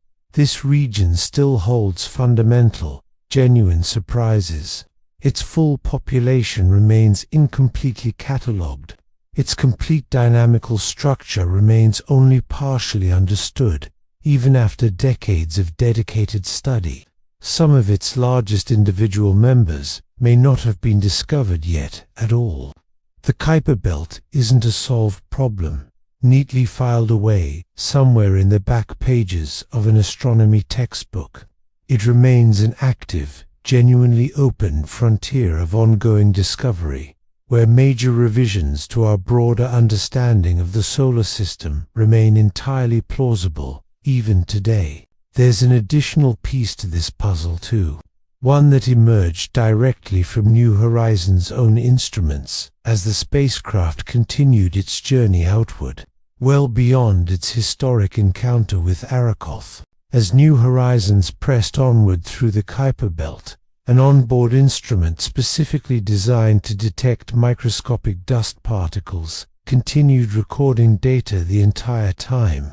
This particular instrument, designed and built by students at a university in Colorado, measures the rate at which tiny dust grains strike the spacecraft as it travels through space. Dust in the outer solar system originates primarily from collisions between larger Kuiper Belt objects, as well as from particles knocked loose when these objects are occasionally struck by stray interstellar dust grains passing through. By carefully tracking dust levels along its flight path, the instrument effectively maps out the density of material present throughout different regions of the belt. The expectation going in, based on decades of existing models, was fairly straightforward. The main body of the Kuiper Belt, the region containing the highest known concentration of catalogued objects, occupies the zone roughly between 30 and 50 astronomical units. Beyond 50 astronomical units, the known population of Kuiper Belt objects drops off rather sharply in existing survey data. Fewer and fewer objects detected at progressively greater distances. The prevailing models were fairly clear on this point. As New Horizons continued moving beyond approximately 50 astronomical units, the main body of the belt should thin out noticeably. Dust production, which depends directly on the collision rate between objects, should decline correspondingly. The spacecraft, according to this expectation, should have been flying into increasingly empty space, recording fewer and fewer dust impacts the further it traveled beyond the belt's known boundary. Instead, the dust counter kept detecting higher levels of dust than the existing models had predicted. Between roughly 45 and 55 astronomical units from the Sun, the readings remained noticeably elevated, suggesting a higher density of colliding objects in that particular region than the known catalogued population alone could reasonably account for. The signal simply didn't fade the way it was supposed to. It persisted. Something out there, in a region where existing models suggested almost nothing should exist, was clearly producing measurable dust. Data published in a respected astrophysics journal in early 2024 pointed toward genuinely possible explanations for this unexpected finding. Either the main Kuiper Belt actually extends considerably further outward than current models had previously estimated, meaning the underlying population of icy bodies doesn't actually drop off sharply near 50 astronomical units, but instead continues at meaningful densities considerably beyond their previously assumed boundary, or, alternatively, an entirely separate, previously unknown population of icy bodies exists somewhere beyond the classical belt's known edge, forming a kind of second, distinct outer ring, or an extended debris field of its own, generating its own dust through ongoing mutual collisions, independent of the main belt. Both possible explanations carry genuinely significant implications. An extended belt would mean the solar system's outer structure is simply larger than previously thought. A genuinely separate second belt would mean the solar system's outer structure is considerably more complex than previously thought. Neither scenario had been specifically anticipated by the standard models that had guided most Kuiper Belt research for decades prior. The mission's principal investigator described this particular finding as potentially representing the first time any spacecraft had ever directly discovered an entirely new population of bodies within the solar system, simply through its own instruments. That description came with appropriate scientific caution attached. Of course, dust measurements alone can't definitively distinguish between these two competing explanations. The individual dust grains detected carry no built-in return address, so to speak.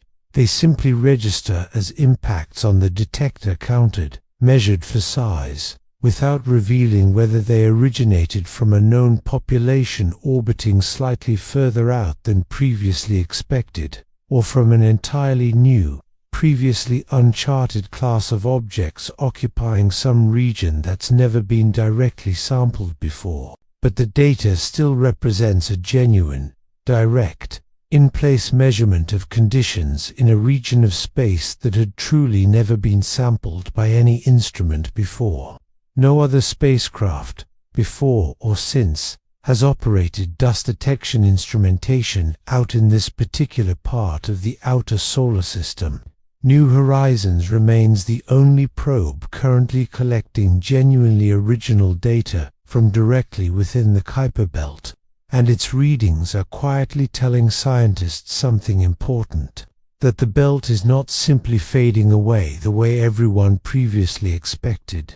Something is still out there, producing dust, maintaining measurable collision rates, and effectively extending the known structure of the outer solar system into regions that remain almost entirely unmapped, even now. As of early 2026, New Horizons sits in a hibernation mode deep within the outer reaches of the Kuiper Belt, roughly 9.6 billion kilometers from Earth at this point. A radio signal traveling at the speed of light now requires over 8 hours just to reach the spacecraft, and another 8 hours for any reply to make the return trip back to Earth. The mission has been extended specifically to continue gathering both heliophysics and dust data right up until the spacecraft eventually exits the Kuiper Belt entirely. Currently expected sometime around 2028 or 2029. The spacecraft retains sufficient power and propellant to remain fully operational well into the 2040s, potentially reaching distances exceeding 100 astronomical units from the Sun by that point. No suitable target for a third close flyby has been identified yet, despite years of dedicated searching using powerful telescopes in Hawaii. The Kuiper Belt is simply so sparsely populated, and its individual objects so uniformly faint, that even knowing New Horizons' precise trajectory in advance, finding a genuinely reachable target requires an extraordinary combination of luck and painstaking, patient observation, while New Horizons continues its own quiet, outward journey. Telescopic discoveries made from right here on Earth have continued to reshape our broader understanding of the belt as well. In May of 2026, a team of researchers announced the detection of a thin atmosphere surrounding a particular Kuiper Belt object, roughly 500 kilometers in diameter, orbiting at about 40 astronomical units from the Sun. During a rare stellar occultation observed from multiple sites, the team detected a gradual dimming and brightening of a background star's light as the object passed directly in front of it, a smooth curve, rather than the sharp, abrupt cutoff you'd expect from a completely airless body, strongly indicating the presence of some thin, gaseous envelope surrounding the object. This particular finding was genuinely startling. The detected atmosphere is estimated to be somewhere between 5 and 10 million times thinner than Earth's own atmosphere, likely composed of some combination of methane, nitrogen, or carbon monoxide. By conventional expectations, an object this small, with gravity this weak, orbiting this far from any meaningful heat source, should simply be entirely airless. Pluto had previously been the only confirmed trans-Neptunian object known to possess any atmosphere at all, and Pluto is nearly 5 times larger than this newly studied object. Even the larger, more thoroughly studied dwarf planets show no confirmed atmospheric detections of their own, with the partial exception of some intriguing hints around Makemake. 2 competing explanations have emerged to account for this surprising observation. One proposes some form of cryovolcanic activity, the eruption of subsurface volatile ices, driven by some source of residual internal heat, temporarily releasing gas that briefly surrounds the object. The other suggests a relatively recent impact from another Kuiper Belt body, one that could have excavated subsurface material and released previously trapped gas into the object's own weak gravitational grip, adding further intrigue to the mystery. Earlier observations using the James Webb Space Telescope had specifically failed to detect the expected volatile ices, methane, nitrogen, carbon monoxide, directly on the object's visible surface. If the surface genuinely lacks these materials, then whatever gas is currently composing this thin atmosphere must be sourced from somewhere beneath the surface, lending real support to either the cryovolcanic explanation or the impact explanation. A researcher commenting publicly on this discovery noted that it demonstrates the Kuiper Belt is not, in fact, some uniformly cold and entirely dead region of space, but rather a genuinely dynamic place, teeming with unexpected activity, and harboring many of the fundamental building blocks needed for genuinely complex chemistry. This particular finding suggests that atmosphere-generating processes may be considerably more common among smaller Kuiper Belt objects than scientists had previously believed, and that future occultation observation campaigns may well reveal similarly thin atmospheric envelopes around other bodies scattered throughout the belt. This single detection certainly doesn't rewrite our entire understanding of planetary atmospheres on its own. It remains, for now, a candidate finding requiring further confirmation through additional, independent observations. But it fits neatly into a much broader pattern that's been steadily building for years now, a pattern in which essentially every new measurement taken of the Kuiper Belt reveals more underlying complexity, more genuine ongoing activity, and more unexpected surprises than existing models had originally predicted. The next major leap forward in Kuiper Belt science is already well underway, even as we speak. A major new observatory, situated on a mountain in Chile, recently began its decade-long survey of the sky. Equipped with the largest digital camera ever, specifically built for astronomical research, this survey is expected, over the coming years, to discover approximately 35,000 entirely new Kuiper Belt objects, increasing the total known population by very nearly a factor of 10. Most of these new discoveries are expected to emerge within just the first year or two of sustained data collection. The implications of this coming flood of new data are genuinely profound. With roughly a tenfold increase in the total number of known objects, astronomers will finally be able to map the overall orbital distribution of the Kuiper Belt with far greater precision than any current survey allows.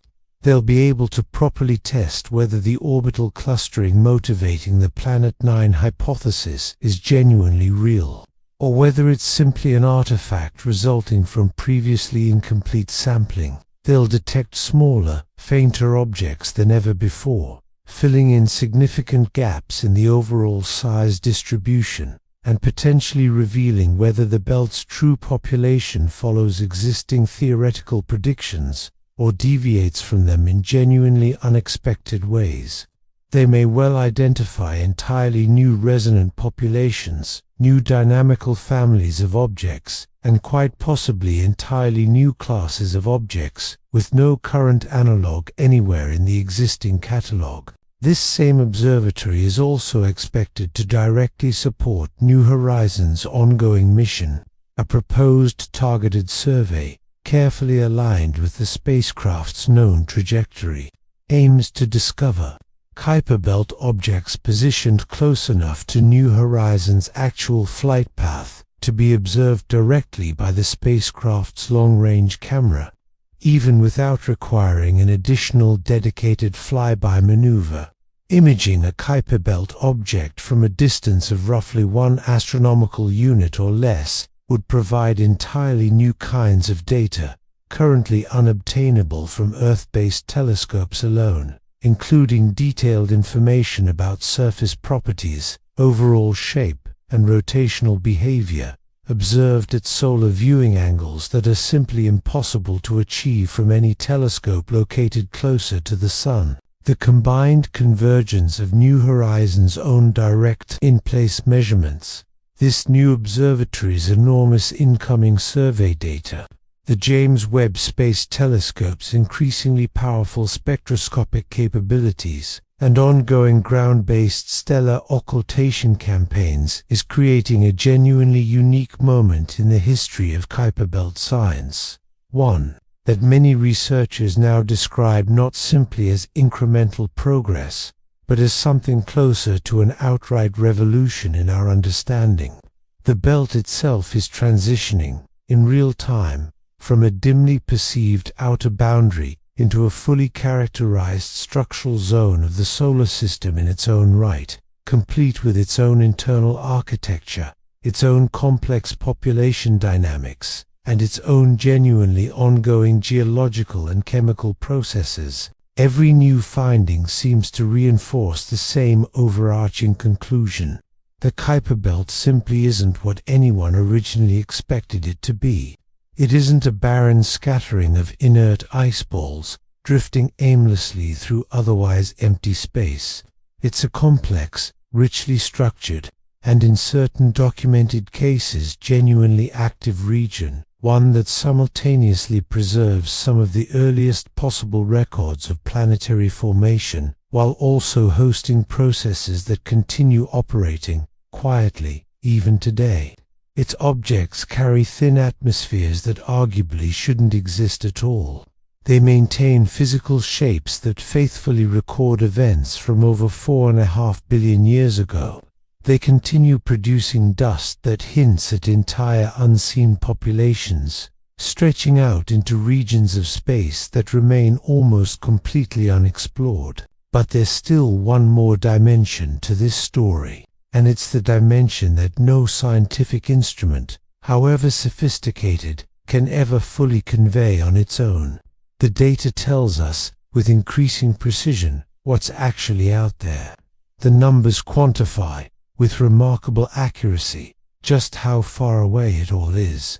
The images New Horizons sent back show us, in striking detail, what these distant surfaces genuinely look like under the feeble glow of a sun reduced to little more than a bright point of light. What none of these measurements can fully communicate, though, is what it would actually mean to exist within that environment, not simply as an abstract data point plotted on a chart somewhere, but as a felt, physical reality. The cold, the darkness, the almost unimaginable distance, the silence, the overwhelming, nearly annihilating emptiness, separating individual objects across a region so vast that even a spacecraft moving at 14 kilometers every single second still needed the better part of a decade just to cross it. That physical reality is where the true weight of the Kuiper Belt finally settles in, because the numbers describing this region aren't simply abstractions, disconnected from anything real. They describe an actual place, a place that remains genuinely part of the very same solar system you happen to be sitting in right now. This very moment, connected to your own world by the exact same gravity, the exact same sun, the exact same formation event that occurred some 4.5 billion years ago. And yet the conditions prevailing out there are so thoroughly alien, so remote, and so fundamentally hostile to every human instinct we have about warmth, light, and physical closeness, that honestly confronting them forces a kind of reckoning with the true underlying nature of the cosmic neighborhood we casually call home. That reckoning begins, naturally enough, with temperature. -230 degrees Celsius. That's the approximate surface temperature of a fairly typical Kuiper Belt object, written out as a number on a page, in a textbook margin somewhere. It can look like just another abstract figure among many, but what that number actually represents, in physical terms, is something no human being has ever directly experienced, and something no unprotected human body could survive for even a single fraction of a second. At that temperature, every familiar substance you've ever encountered on Earth transforms into something almost unrecognizable. Water isn't merely frozen at that point, it's locked into a crystalline state, rigid enough to behave structurally more like granite than like ordinary ice. Steel becomes brittle enough to shatter on impact rather than bend. Rubber crumbles apart into a fine powder rather than flexing. The nitrogen that makes up the overwhelming majority of the air you're currently breathing freezes solid into a translucent, glassy material. Carbon dioxide, the gas your own body exhales with every single breath, becomes a rock-hard frost. Methane, the same gas that might heat your stove at home, turns into a pale crystalline ice. At this temperature, chemistry itself nearly grinds to a halt. Molecular motion slows to the faintest possible vibration. Chemical reactions that proceed easily and quickly at room temperature become impossibly sluggish out here, sometimes requiring millions of years to accomplish what might take only a few seconds back on Earth. The biological processes that sustain every living organism we know of, basic enzyme activity, cellular respiration, the replication of DNA itself, simply cease entirely under these conditions. Life, as we understand and define it, isn't merely difficult to sustain at these temperatures. It becomes, quite literally, thermodynamically impossible. And this isn't some temporary or unusual condition either. It's permanent, and has been for as long as the solar system itself has existed. The Kuiper Belt has persisted at roughly these same temperatures for well over 4 billion years now, ever since the original solar nebula cooled down and the Sun itself first ignited. Nothing in this entire region has ever been warm, by any standard a human being would recognize as meaningful, at any point throughout its entire existence. The amount of sunlight actually reaching 40 astronomical units from the Sun carries roughly 1/1600th of the intensity it delivers here on Earth. At 50 astronomical units, that already faint intensity drops still further, to roughly 1/2500th.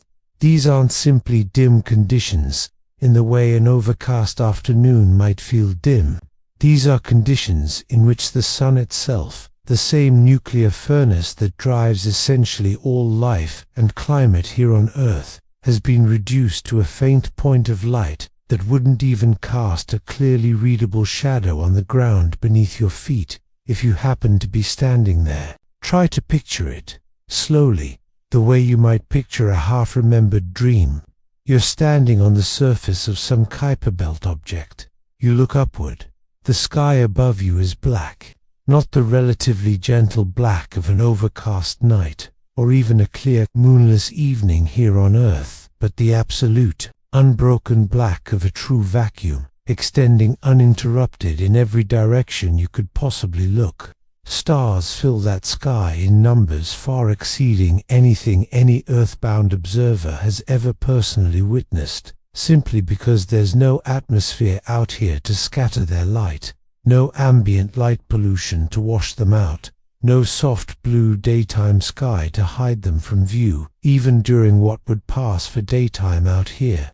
The Milky Way itself blazes across the heavens with a clarity that would be genuinely breathtaking if the surrounding circumstances weren't so profoundly, completely isolating. And somewhere among all those countless stars sits the sun. You can actually find it fairly easily, because it remains brighter than absolutely everything else visible in that sky. But it isn't a disk anymore. It's reduced to a single point, a brilliant, sharp, perfectly steady point of light, genuinely indistinguishable in apparent size from many of the brighter stars surrounding it. At 40 astronomical units out, the Sun's apparent angular diameter has shrunk down to less than 1/40th of the width it presents when viewed from Earth. Your own eye, unaided, simply couldn't resolve it as anything resembling a disk anymore. The very object that dominates Earth's entire sky, that warms your skin within seconds of stepping outside, that drives weather patterns and ocean currents and the water cycle and photosynthesis and the entire interconnected chain of energy supporting every ecosystem on the planet, has been reduced out here to little more than a star among countless on countless out here to little more but little more non to little more but little in a little in all the soul a bet kend but kapulkes a plit of ord wit plup wib Piakt wikaf wets a pot twip wik out was like tap wit to put up wah wik web wik hat tap up act a fast laugh but ka ask but put at gaft vets pis mcpcast you little more dub move up pocket spist befuts the moose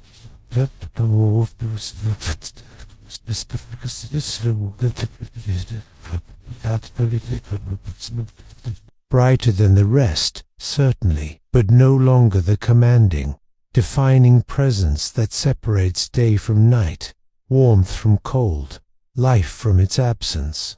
Out here, it's simply another light in the dark. The psychological weight carried by this particular transformation is genuinely difficult to fully convey. Human beings evolved, across our entire species history, beneath a sun that fills roughly half a degree of visible sky, a sun that warms exposed skin within mere seconds, that traces a clearly visible arc across the heavens, marking the steady passage of each and every day.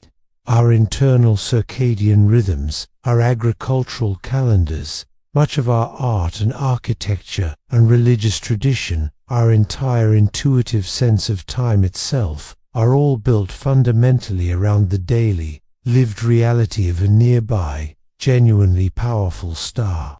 The sun isn't merely some abstract astronomical object, as far as human consciousness is concerned. It's the anchor of lived experience itself, the central reference point against which essentially everything else gets measured and understood. Out in the Kuiper Belt, that anchor is effectively gone, not destroyed, exactly, and not entirely absent, simply diminished to the point of practical irrelevance. The sun still exerts enough gravity to hold every Kuiper Belt object firmly in its orbit. It still emits photons that eventually do reach these distant, frozen surfaces, however faintly, but its warmth, its commanding light, its visceral presence as a genuine source of both energy and orientation, all of that is dwindled down into something that simply cannot sustain any normal human sense of orientation or comfort. You'd technically still be located within the solar system. You'd technically still be orbiting the very same star, but that star would no longer feel, in any meaningful emotional sense, like it was truly yours anymore. Now extend that same sense of awareness beyond simple cold and darkness, out toward the raw distance itself. When New Horizons completed its historic flyby of Pluto back in 2015, its confirmation signal, traveling at the absolute speed of light, required well over 4 hours just to cross the intervening 32 astronomical units back to Earth. By 2026, With the spacecraft now positioned beyond 64 astronomical units away from Earth, that same one-way communication delay has stretched out to over 8.5 hours. A simple command, sent out from Mission Control, won't even reach the spacecraft until well into the following work shift. Confirmation that the command was successfully received and properly executed won't arrive back on Earth until the shift after that one. This isn't merely some abstract metaphor for isolation. It's the genuine physical mechanics of isolation, expressed in the most fundamental unit of measurement available to us, the speed of light itself. At Kuiper Belt distances, the universe's absolute speed limit effectively becomes a kind of prison wall. No message, no signal, no beam of light of any kind can travel fast enough to create anything even remotely resembling real-time interaction between this distant region and the rest of the inner solar system. Communication out here inevitably becomes a series of separate monologues, each one divided from the next by hours of total silence, each party essentially speaking into a void, and then patiently waiting half a day or more for any kind of reply. For a spacecraft, this kind of delay represents simply an engineering challenge, one that can be reasonably solved through autonomous onboard software and careful, advanced planning. For a human mind genuinely trying to comprehend what these distances actually mean, that same delay produces something closer to outright vertigo. We've grown thoroughly accustomed, in our modern era, to a solar system that generally feels well connected. We routinely watch live video feeds from rovers on Mars, delayed by mere minutes. We see fresh images returned from Jupiter's various moons within just a few hours of being captured.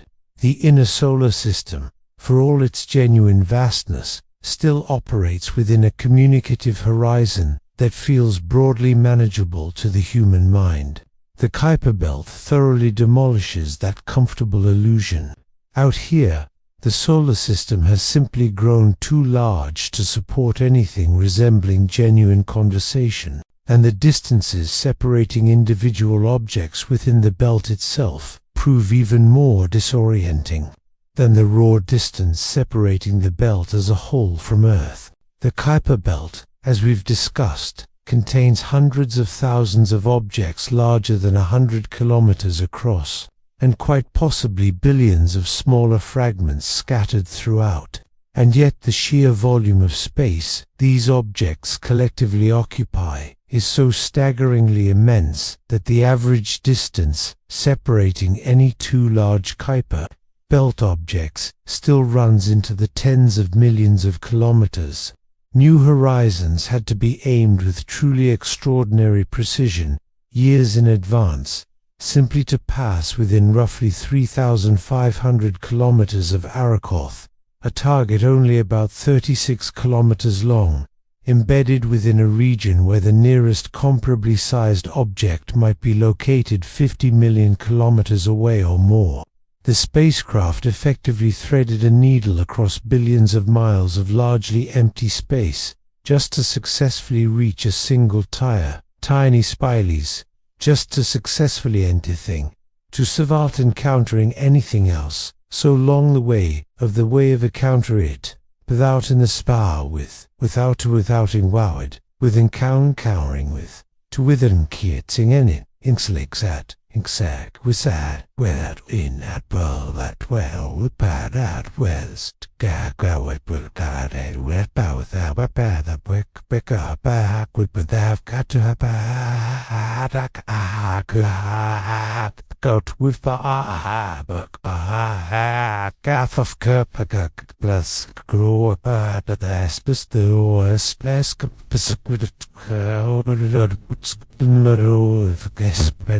it's the risks of low snoop look at the so cool but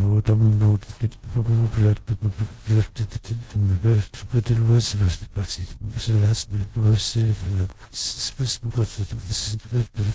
This pervasive emptiness ranks among the Kuiper Belt's most important and most consistently underappreciated physical characteristics. Diagrams almost always compress the belt down into a relatively dense-looking band of dots, purely for the sake of visual clarity and legibility. The resulting visual impression is one of a fairly crowded ring, thick with material, busy with countless objects. The underlying physical reality is, in fact, almost exactly the opposite. The Kuiper Belt is overwhelmingly, almost entirely, empty space.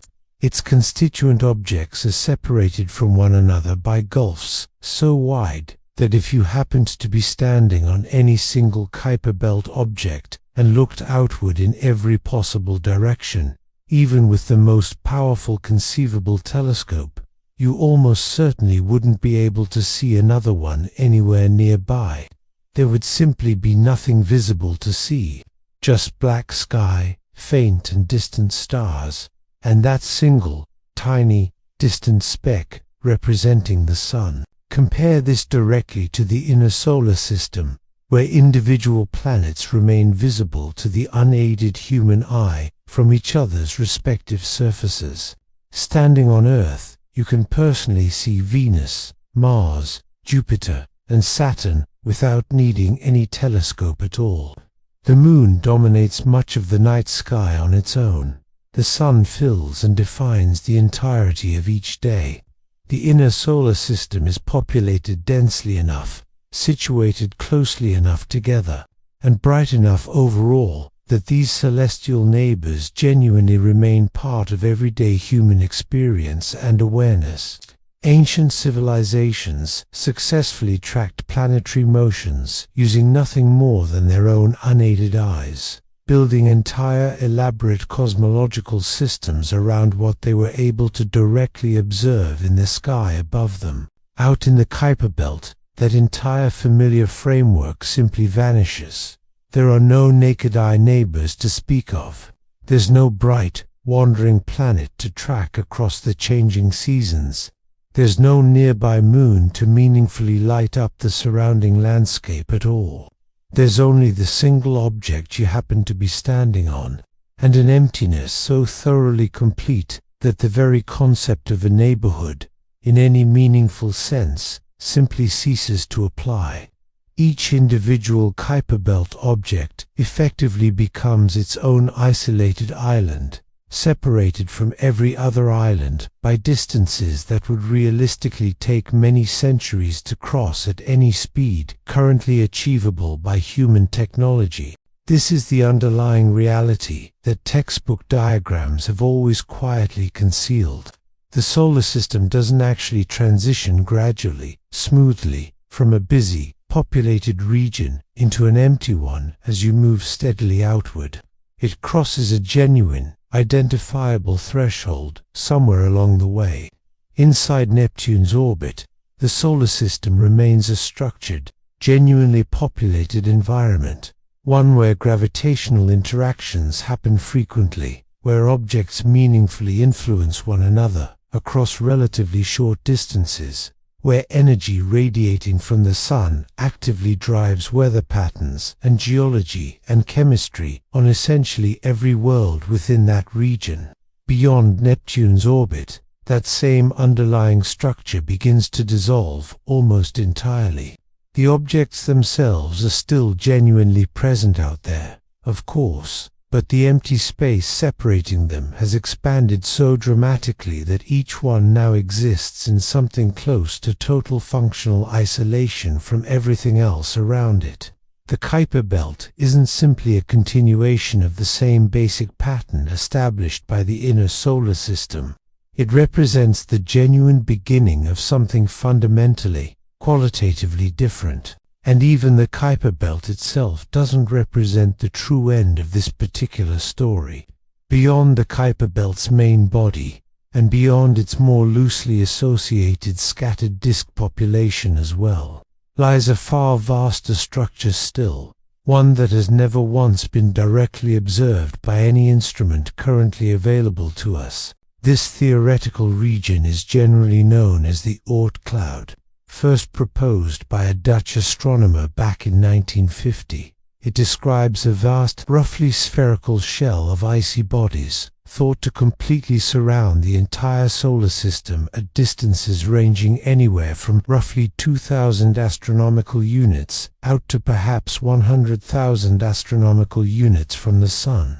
If the Kuiper Belt represents something like the front porch of the solar system, the Oort cloud, by comparison, represents something closer to the outermost edge of the property line itself, a boundary so genuinely distant that it stretches out to occupy a significant fraction of the entire distance, separating our own Sun from its nearest stellar neighbor. The Oort cloud has never actually been seen directly by any telescope or instrument we currently possess. No observation has ever managed to resolve even a single individual object located within it. Its existence is inferred entirely and directly through careful study of the orbital characteristics belonging to long-period comets, comets that arrive from seemingly random directions across the sky, following orbital periods that can stretch out across literally millions of years between successive passes near the Sun. These particular comets, given their orbital behavior, must originate from some kind of vast, roughly spherical reservoir of material located at truly extreme distances from the Sun, and the Oort cloud is simply the name astronomers have given to that theorized, indirectly inferred reservoir. Current estimates regarding its total population range anywhere from several hundred billion up to perhaps a few trillion individual icy objects, though most of these are generally thought to be quite small, perhaps only a few kilometers across. On average, if the Oort cloud genuinely exists in the form current models suggest, the Sun's overall gravitational domain effectively extends out more than a light-year and a half from its own center. The nearest known star to our own Sun, Proxima Centauri, sits just over 4 light-years away. The outer edge of the theorized Oort cloud, under this framework, reaches out to more than a third of the total distance separating us from that nearest neighboring star system. The solar system, properly and completely defined to include literally all of the material gravitationally bound to the Sun, isn't actually the compact, tidy arrangement of planets and scattered asteroids that comfortably fits onto a single classroom poster. It's a structure genuinely measured in light-years, a sparse, diffuse halo of frozen debris, extending out so impossibly far from the Sun that the Sun's own gravitational pull is only barely sufficient to hold the whole structure loosely together. A passing star, or even a relatively minor gravitational perturbation originating from the broader structure of the Milky Way's disk, can occasionally dislodge individual Oort cloud objects from their stable orbits entirely, sending them with R toward the inner solar system on journeys lasting millions of years, or outward instead their ordward the inner cesti of ward, or outward instefward or outward insteadward, instepiking stefworting, warridstepbruk, worksitek sakwar to with satwit with wicked said, with it, art of bar plupik with the avatar with doubt dislike with walk weft up put wapahap fuck pick with act fuck up asmasa taf up gov kakak black fuck was a beat first of was bokus kijk astes das school asklelek with pes his good skesk plus and it's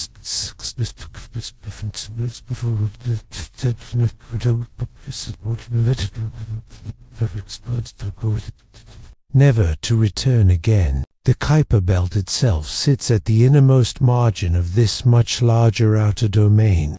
It represents the last genuinely structured region of the solar system, the final place where distinct dynamical populations and clearly recognizable orbital patterns can still be meaningfully mapped and carefully studied using current technology. Beyond the Kuiper Belt's edge, the scattered disk population gradually thins out into an increasingly diffuse haze.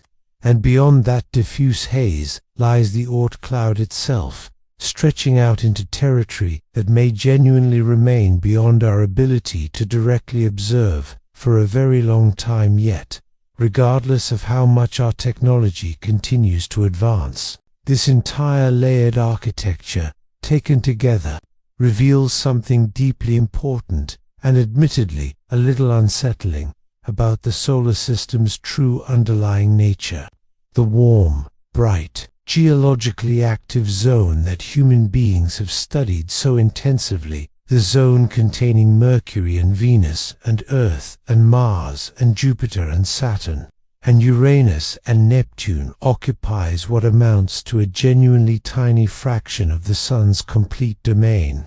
If you could somehow shrink the entire solar system down so that the Oort cloud's outer boundary fit comfortably inside a sphere roughly the size of a large football stadium, the entire planetary system, from Mercury all the way out to Neptune, would occupy a volume no larger than a single tennis ball, resting quietly on the 50-yard line. Consider what that genuinely means, viewed through the lens of the only spacecraft humanity has ever actually sent into this outer wilderness in any meaningful, sustained way. New Horizons launched back in January of 2006, leaving Earth faster than any spacecraft launched before it.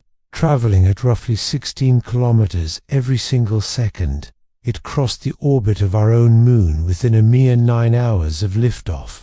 It passed Mars's orbit in less than 3 months total. It reached Jupiter within 13 months, using that giant planet's gravity to slingshot itself even faster, onward, toward the outer solar system. After 9.5 total years of continuous flight, it finally arrived at Pluto. After 13 years, it successfully passed Arrokoth. As of 2026, it has now been traveling continuously for 20 full years, at speeds consistently exceeding 14 kilometers per second, and it has currently reached a distance of roughly 64 astronomical units from the Sun.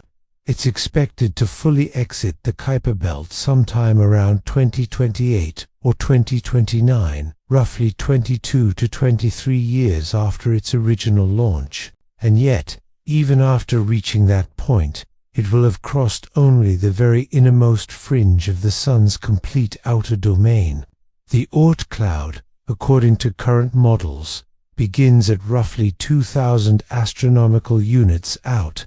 At its current traveling speed, New Horizons won't reach even the inner edge of the Oort cloud for roughly another 700 years from now. It won't reach the outer edge of that same cloud for approximately another 30,000 years beyond that. The single fastest spacecraft ever successfully launched from Earth will spend 7 entire centuries simply approaching the threshold of the Sun's true outer boundary, and then another 300 centuries actually crossing through it. That's the genuine scale of what lies beyond even the Kuiper Belt itself. And the Kuiper Belt, for all its own enormous size, this structured, genuinely populated, scientifically accessible portion of the outer solar system that we've spent the last hour and a half exploring together tonight, turns out to be merely the doorstep. The familiar solar system most of us grew up picturing isn't really the solar system at all, in any complete sense. It's simply the innermost core of the solar system, surrounded by an enormous ocean of cold, dark, almost entirely empty space, extending outward for trillions of miles in literally every direction. And the Kuiper Belt is precisely where that larger transition genuinely begins. Think, for a moment, about what all of this genuinely means for our overall human picture of our own cosmic home. Every civilization that has ever looked up at the night sky and attempted to map the heavens above was, in a meaningful sense, only ever mapping the inner room of a much larger house. Ancient observers watched the planets wander slowly across the background stars and gave them their familiar names. Later, astronomers worked out that the Sun, rather than the Earth, belonged at the center of everything. Still later, astronomers refined those planetary orbits into proper ellipses and worked out the underlying gravitational laws that explained why the planets moved the way they did in the first place. Across 4 centuries of dedicated telescopic astronomy, we steadily catalogued moons and rings and asteroids and atmospheres. Spacecraft eventually visited every single planet in turn. The solar system, by the time all of that work was done, genuinely felt known. It felt thoroughly mapped. It felt, in some meaningful sense, essentially finished. The Kuiper Belt quietly ends that comfortable feeling. It reveals that the mapped, familiar portion of the solar system actually accounts for only a tiny fraction of the whole. Everything beyond it remains, by comparison, genuine frontier, largely unexplored, and in many practical respects currently unexplorable with the technology we presently have available. And this frontier isn't some narrow borderland, situated at the edge between the known and the unknown.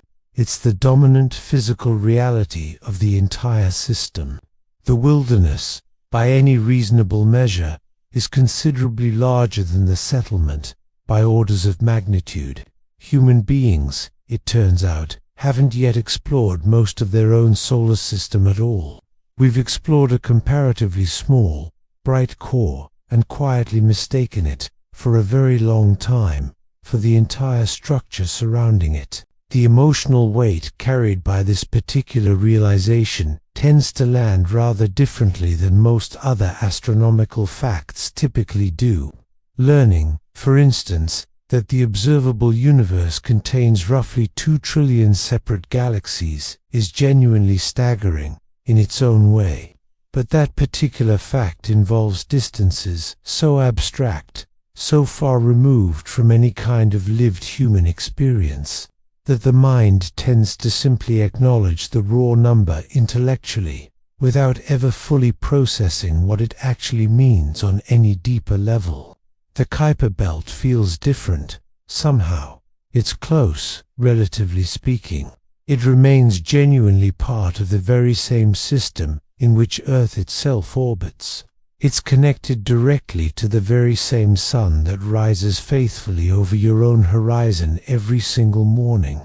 And yet the conditions prevailing out there are so thoroughly hostile, so remote, and so fundamentally alien to everything we know, that they might as well belong to some entirely different universe altogether. That particular dissonance sits right at the heart of everything we've discussed together tonight. The Kuiper Belt genuinely belongs to us. It formed from the very same cloud of gas and dust that eventually produced Earth itself. It obeys the exact same fundamental laws of physics that govern everything around you right now. It contains objects built from broadly the same elemental ingredients found in the ground currently beneath your feet, and yet it remains a place where the sun has been reduced to a distant point of light, where surface temperatures haven't risen above negative 200 degrees Celsius in over 4.5 billion consecutive years, where the nearest neighboring object sits at a distance most people can barely even begin to comprehend, and where silence and darkness aren't simply temporary conditions of nighttime, but rather the permanent, unbroken, default state of existence itself. Pluto orbits steadily within this same region.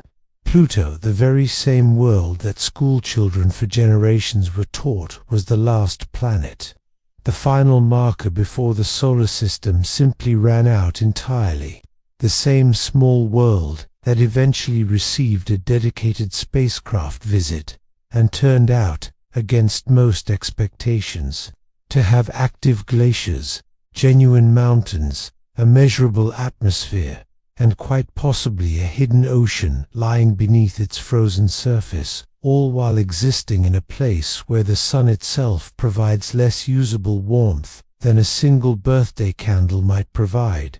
If viewed from clear across an entire football stadium, the mountains built from water ice on Pluto's surface are genuinely as hard as steel.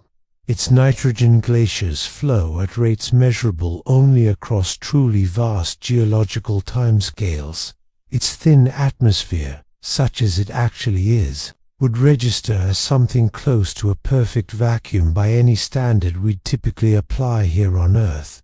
And Pluto, despite all of this, still ranks among the warmer, more active, more genuinely interesting objects found anywhere within the entire belt. Most other Kuiper Belt objects receive even less sunlight than Pluto does, maintain even lower surface temperatures, and display even fewer outward signs of any ongoing activity at all.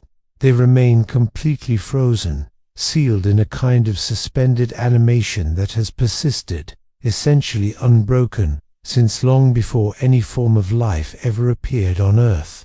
Arrokoth, that small snowman-shaped fossil that New Horizons visited back in 2019, hasn't meaningfully changed in any significant way since the moment of its original formation.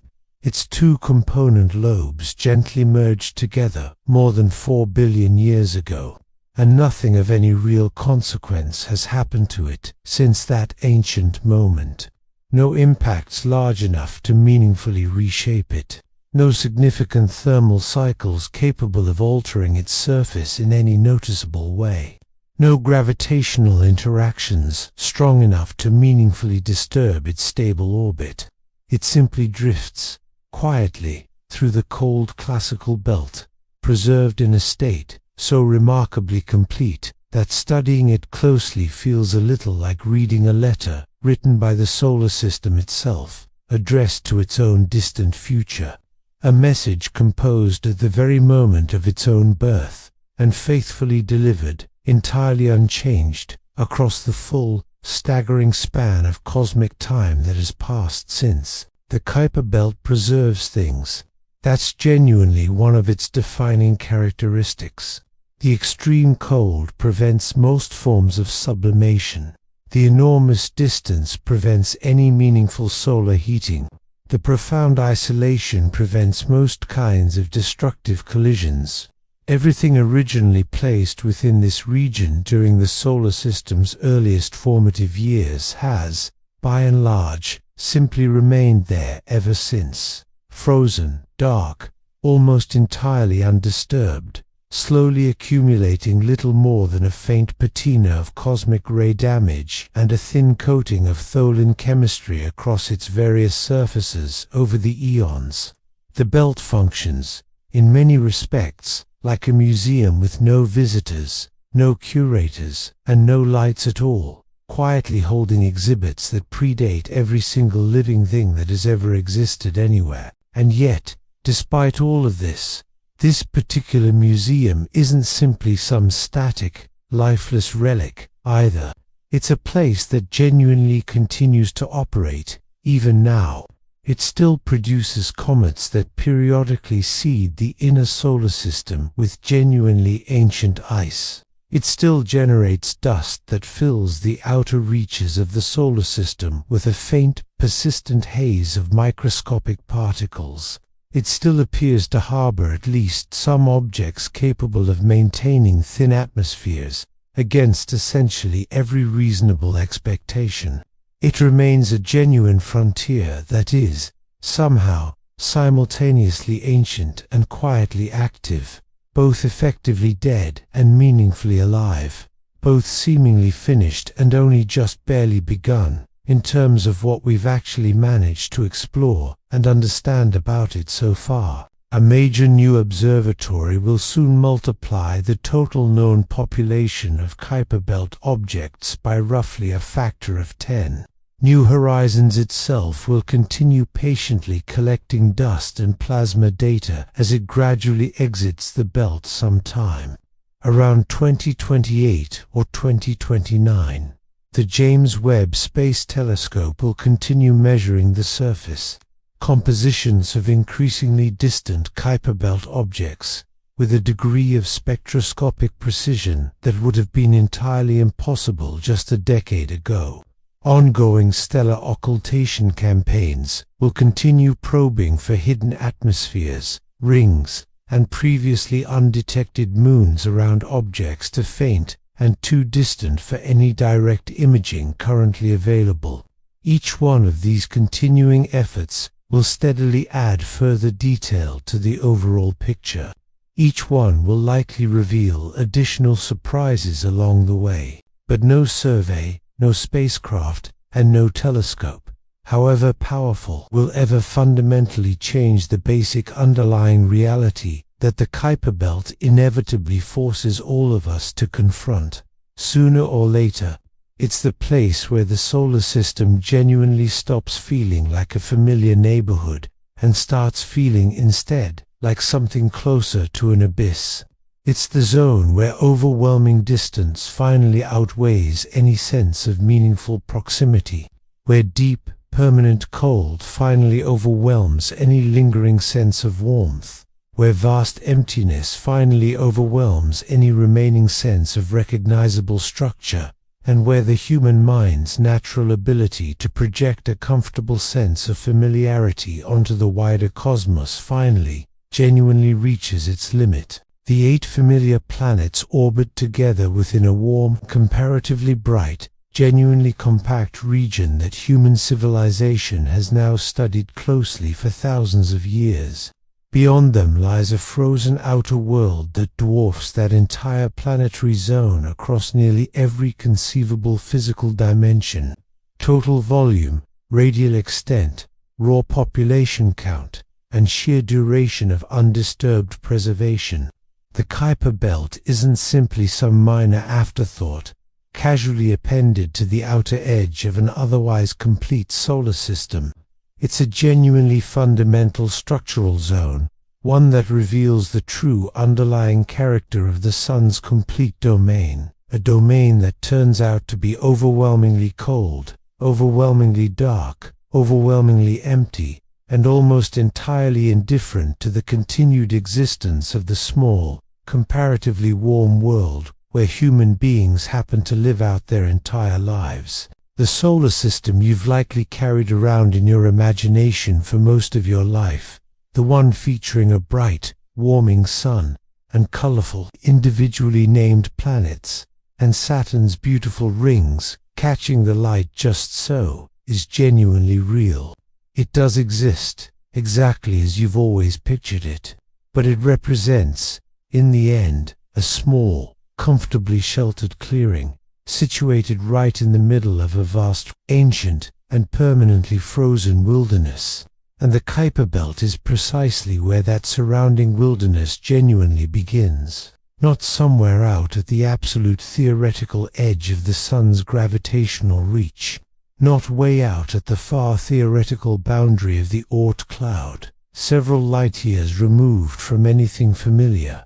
Right there, almost immediately past Neptune, barely beyond the very last familiar landmark most of us ever learned about, the solar system quietly transforms into something considerably colder, stranger, and less immediately recognizable as home than most people have ever really been asked to seriously imagine.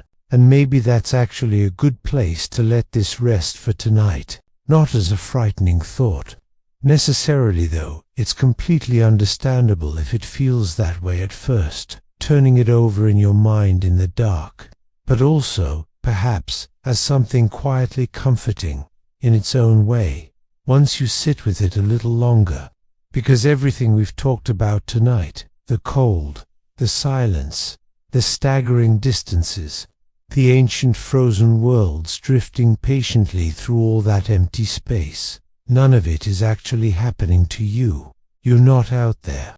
You're here, in a warm room, wrapped in blankets, breathing easily, with a sun overhead that still fills half the visible sky and warms your skin in seconds, surrounded by an atmosphere thick enough to carry sound and scatter light into that familiar blue color you've always known. Everything we explored tonight is real, and it's genuinely part of the same solar system you live in, but it's also extraordinarily far away.